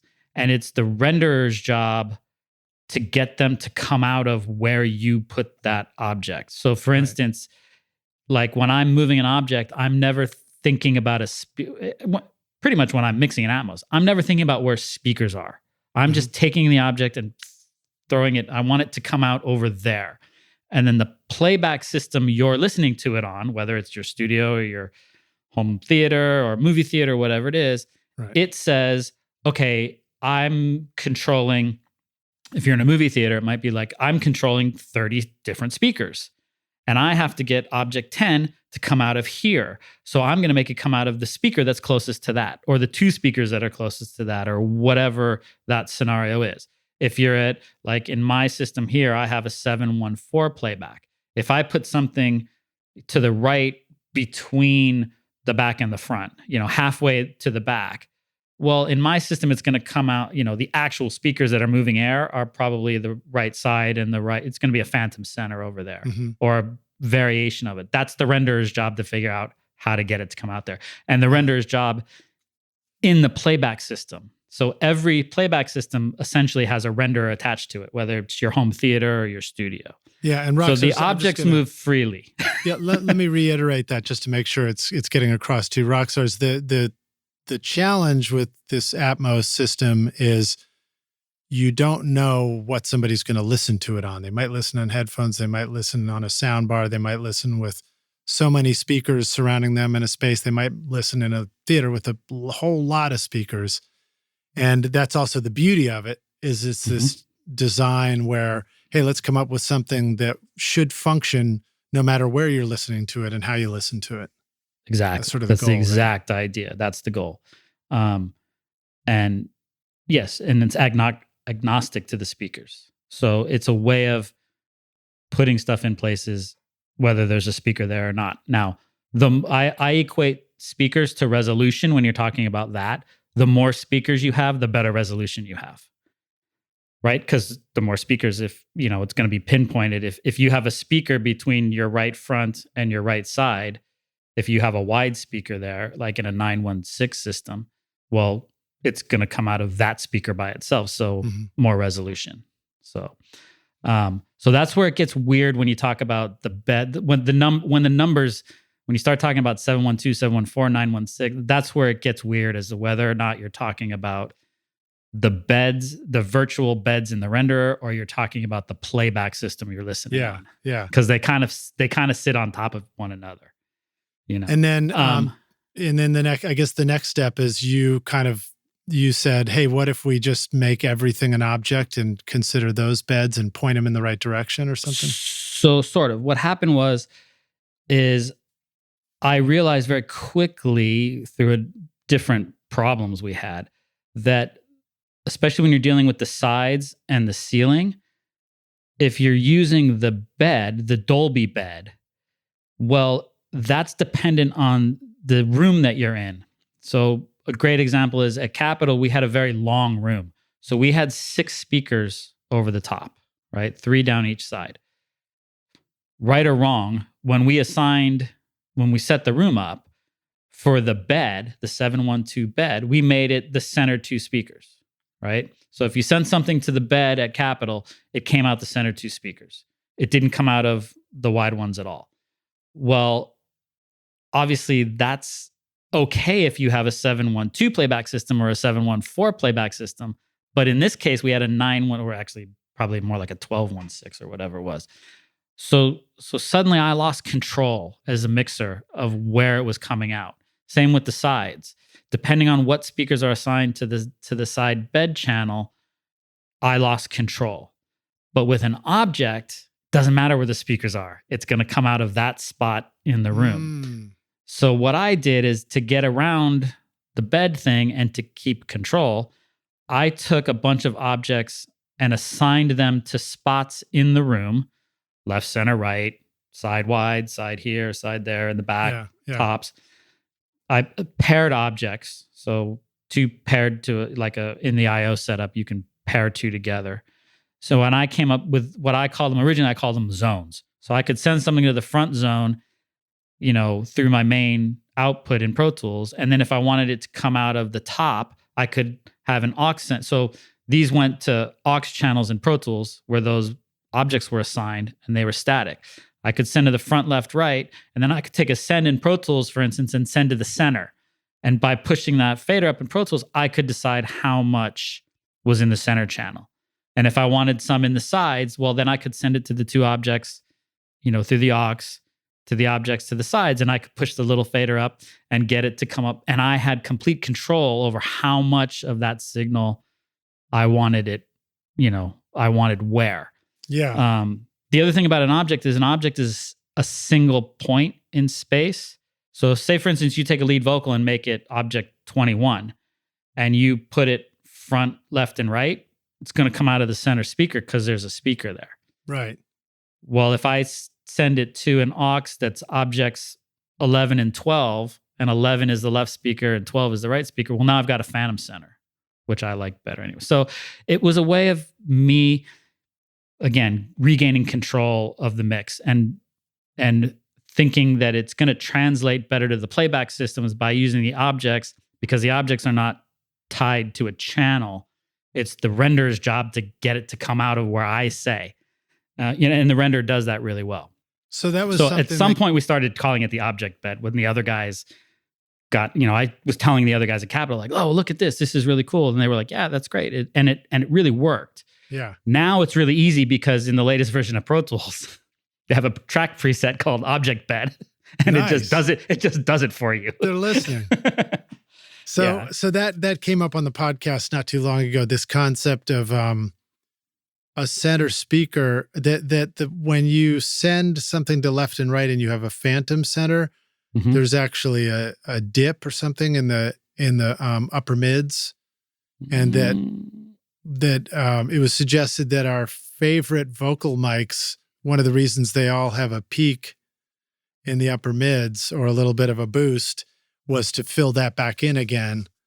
And that if you send a vocal straight to the center speaker, our favorite mics aren't necessarily our favorite mics anymore. Mhm. And you just mentioned liking the Phantom center over the center speaker as a center for vocal. Unless I misheard you. No, I did. But I don't think that's as much to do with frequency response as it is to do with the space. Mhm. When you send, for instance, a vocal only to the center channel, it's very kind of in your face. And and singers don't like it when you put their dry vocal in the center speaker, as we found out the hard way. But what I do is I can use, like, if I'm mixing, unless I want something as an effect to be very poignantly right in the center.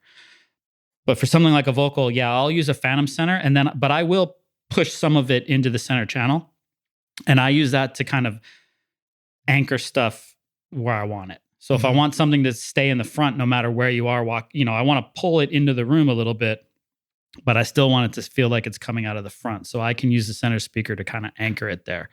In bigger systems, obviously, if you walk more to the left, suddenly the vocal shifts to the left. That's just the room does that.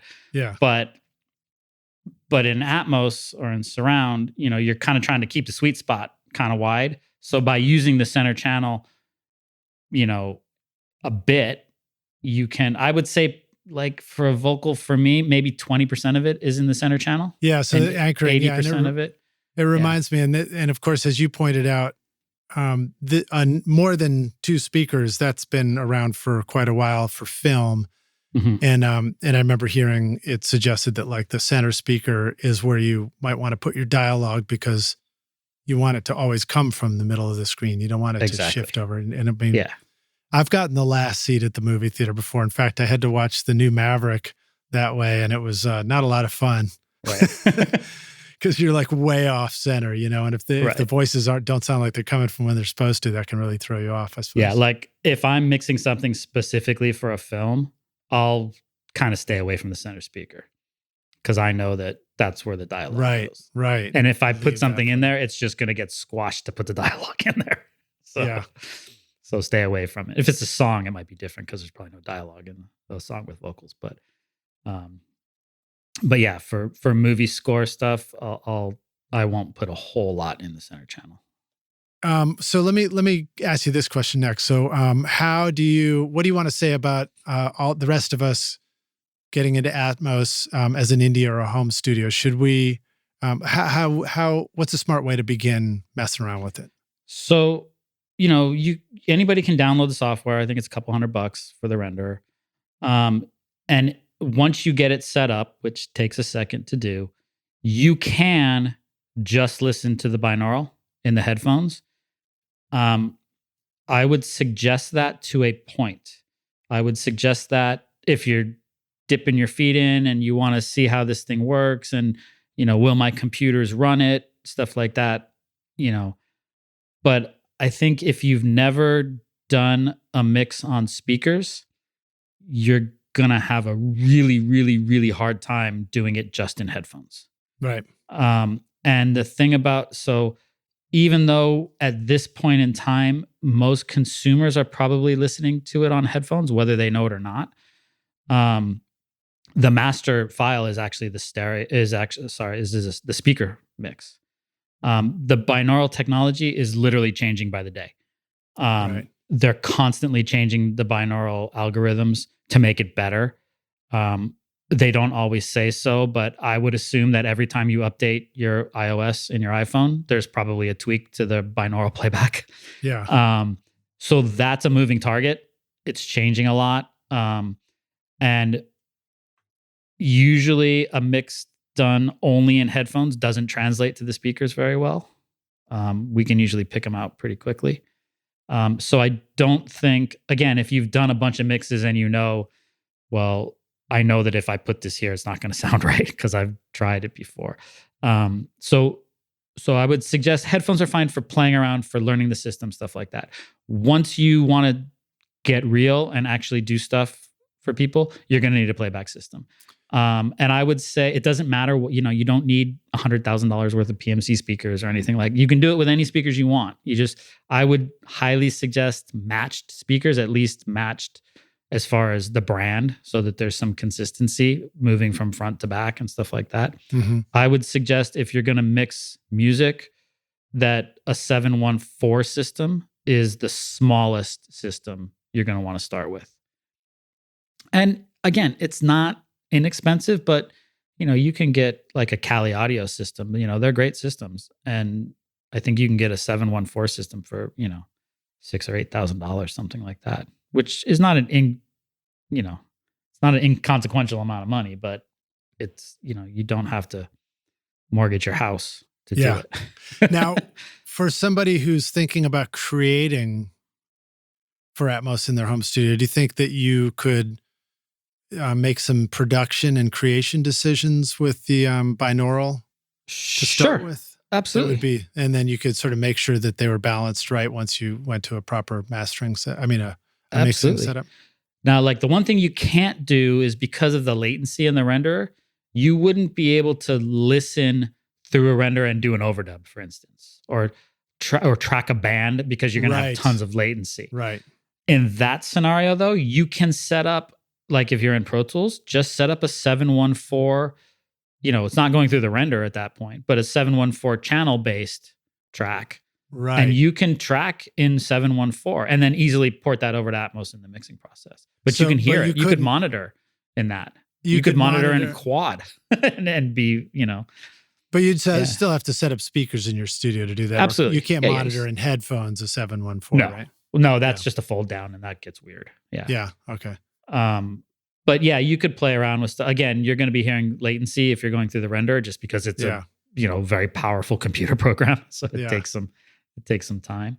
So I think at that point, there's some give and takes in what you can actually do live. But yeah, you could. I mean, again, right. I would say, if you're thinking about it, get the system and check it out, but don't be under the impression that you can do it only in headphones. Yeah. And I think the other thing is it's okay if you're not doing Atmos. Like if you don't have clients that are asking you for it, then why spend the money? I mean, if you want to do it, that's great. Just because we're engineers and we want to, dip our hands into everything and tear our studios apart every year and redo it and everything else. So I'm not saying not to do it, but I certainly wouldn't go out and spend, $10,000 on an Atmos system if nobody's asking you to do that. Right. Totally. It's very much not a if you build it, they will come thing. Right. Just because you have an Atmos room doesn't mean you're going to get work.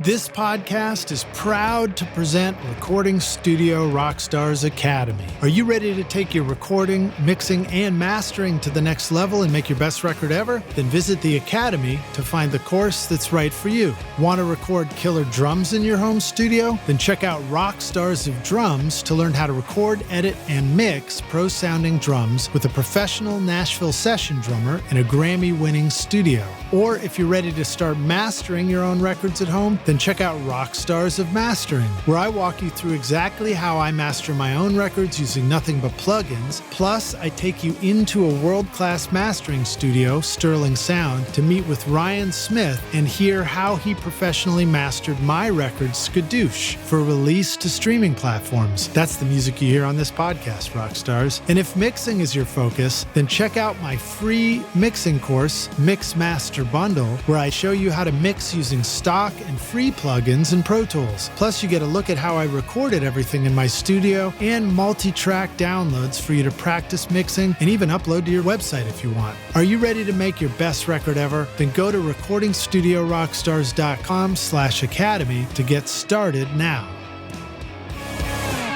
As a creator, I think a takeaway from what you've suggested is feel free to use headphones to play around with the object stuff and begin to explore like, oh, that's how it works, and this is, you can move things around. And as if you want to start creating music that might be, the placement and the production is intentionally in Atmos, then you could start with a simple 714 set of speakers, something affordable, and set it up pretty rudimentary in your space, and then and record that way. And then when you're ready to start mixing, then you turn on the renderer and start, moving objects around and rebuild your mix that way or whatever. Absolutely. Or I guess your overdubs would already be routed to beds, and then maybe you just redirect them as objects to, new places. Yeah, at that point, it wouldn't be that difficult to figure out. Yeah, how to make one into the other. That's fascinating. Well, we're near the end here, but let me ask you this question: do you have any particular software plugins, anything like that you're just sort of really digging at the moment, something you're excited about, or anything that is sort of bridging the gap between stereo and Atmos? What do I have? So PSP just put out a new compressor that's a multi-channel. It does up to 916, I believe. And I'm blanking on what it's called right now, and I'm recording this on my Pro Tools system, so I can't look at it. I think it's the Oral Comp, something like that. That's pretty cool. The newer version of Pro Tools, once they've expanded the track width, so we can do all these and put these, the Dolby Atmos track presets in there. I know a lot of people overlook the track presets in there, but for Atmos, Avid actually put some nice ones in. The PSP Oral Comp, yeah, I just pulled it up too. That's the one that does multi-channel compressor and limiter. Right, that one's cool. What else? Actually, at the AES last week or whenever it was, Eventide just released 2 new immersive plugins: the Micro Pitch Shift, and what's the other one called? I don't remember off the top of my head. That'll be cool. Makes it sound sort of like 3-dimensional chorusing. Yeah, it's kind of like the pitch shift that we all used in the H3000, but now it doesn't immerse, and they do it really well. So those are kind of the 2 new plugin things that I've seen literally in the last couple months. Are we going to have to start converting our guitar amps to 714 and having? Yeah, you're just going to need walls of guitar amps and guitar pedals that have 9 input jacks and output jacks. Exactly. Yeah.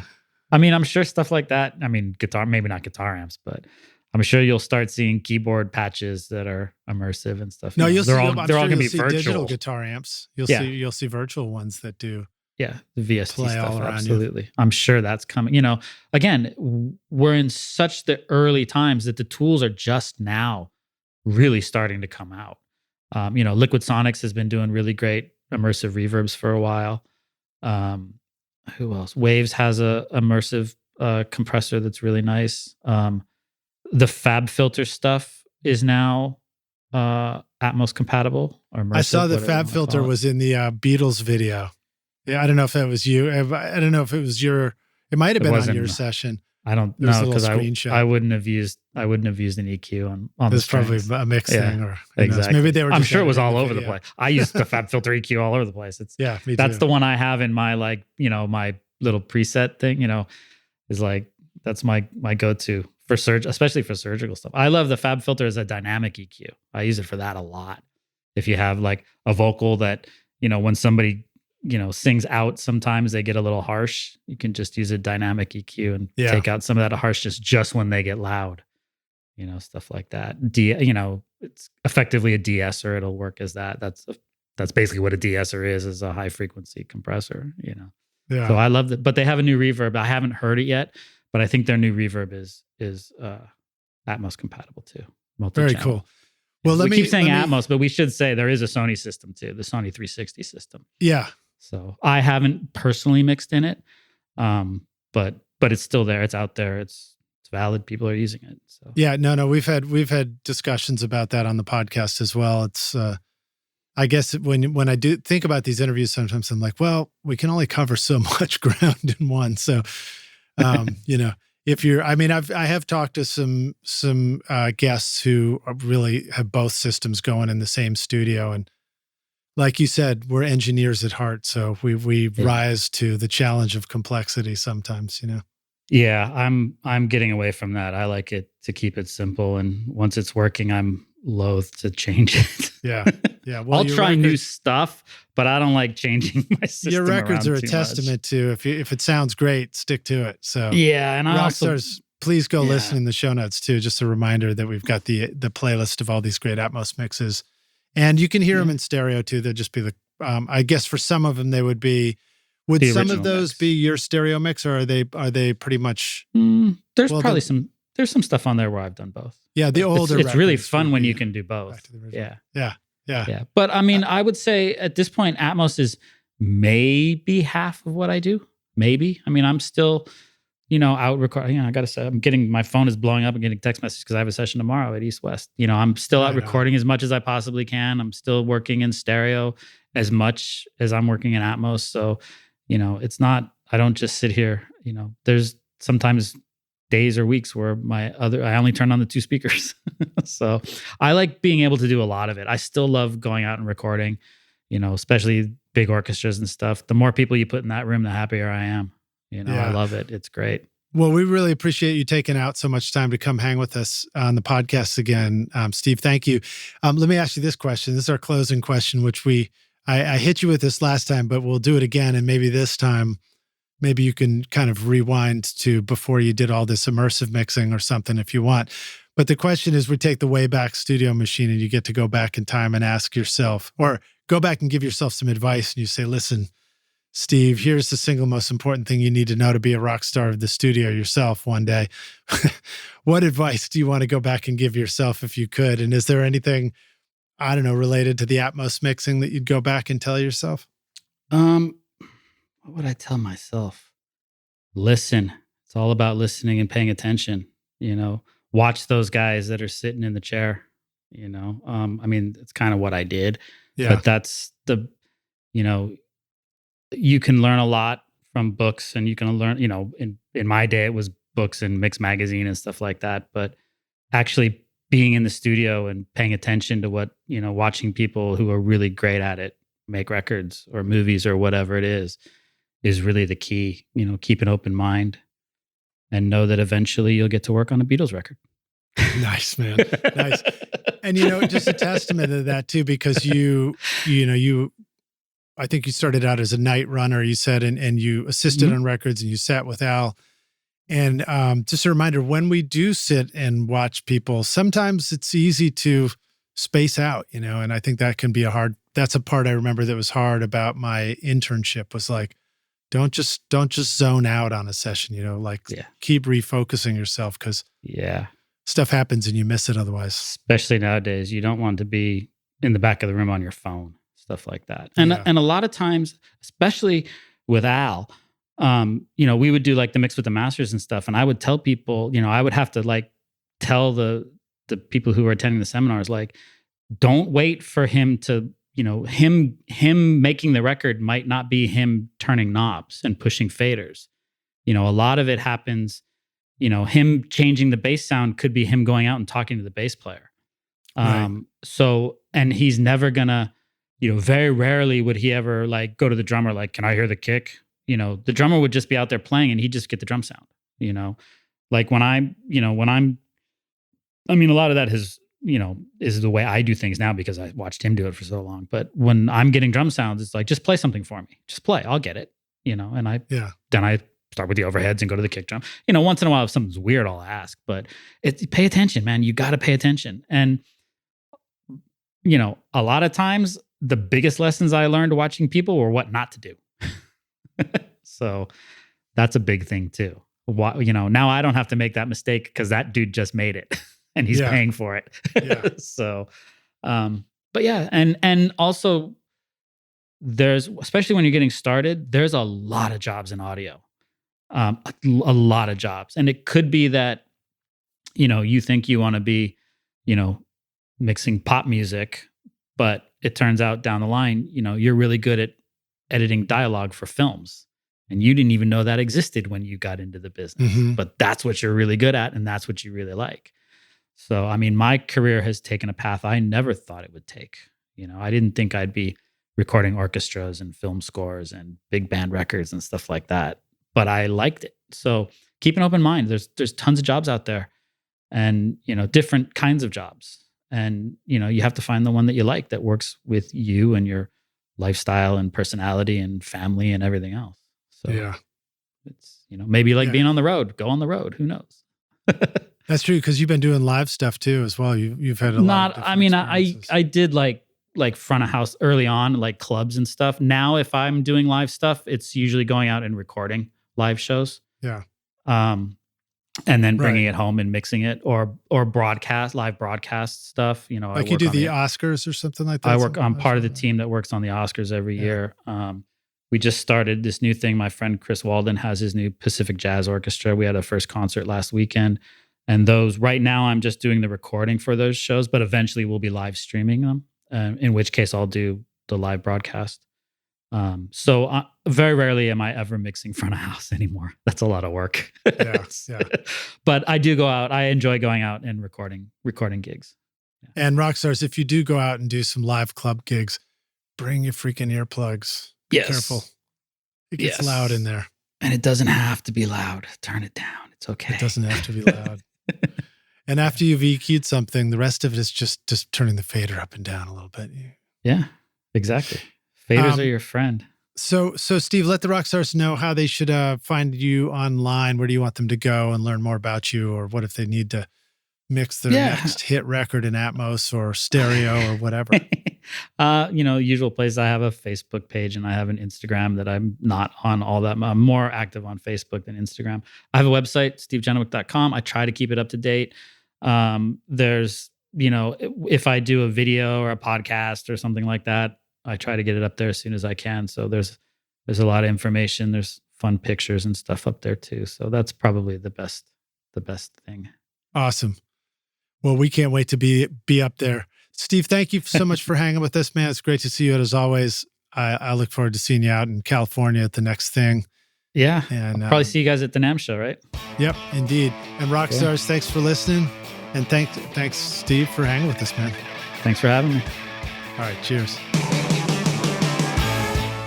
Thanks so much for listening to Recording Studio Rockstars. If you enjoyed the show and want to help make it better, then please share this episode with your friends on social media and leave a rating and review on iTunes to help the podcast reach more rock stars like yourself. You can click directly over to iTunes or go to rsrockstars.com/review for an easy explanation. And remember to hit the subscribe button to keep up with weekly episodes. And if you're ready to make your best record ever now, then head over to Recording Studio Rockstars Academy, where you can start with my free course at mixmasterbundle.com. Thanks so much for listening, and thanks for being a rock star. I'm Lid Shaw, and this is Recording Studio Rockstars. Now, go make great music.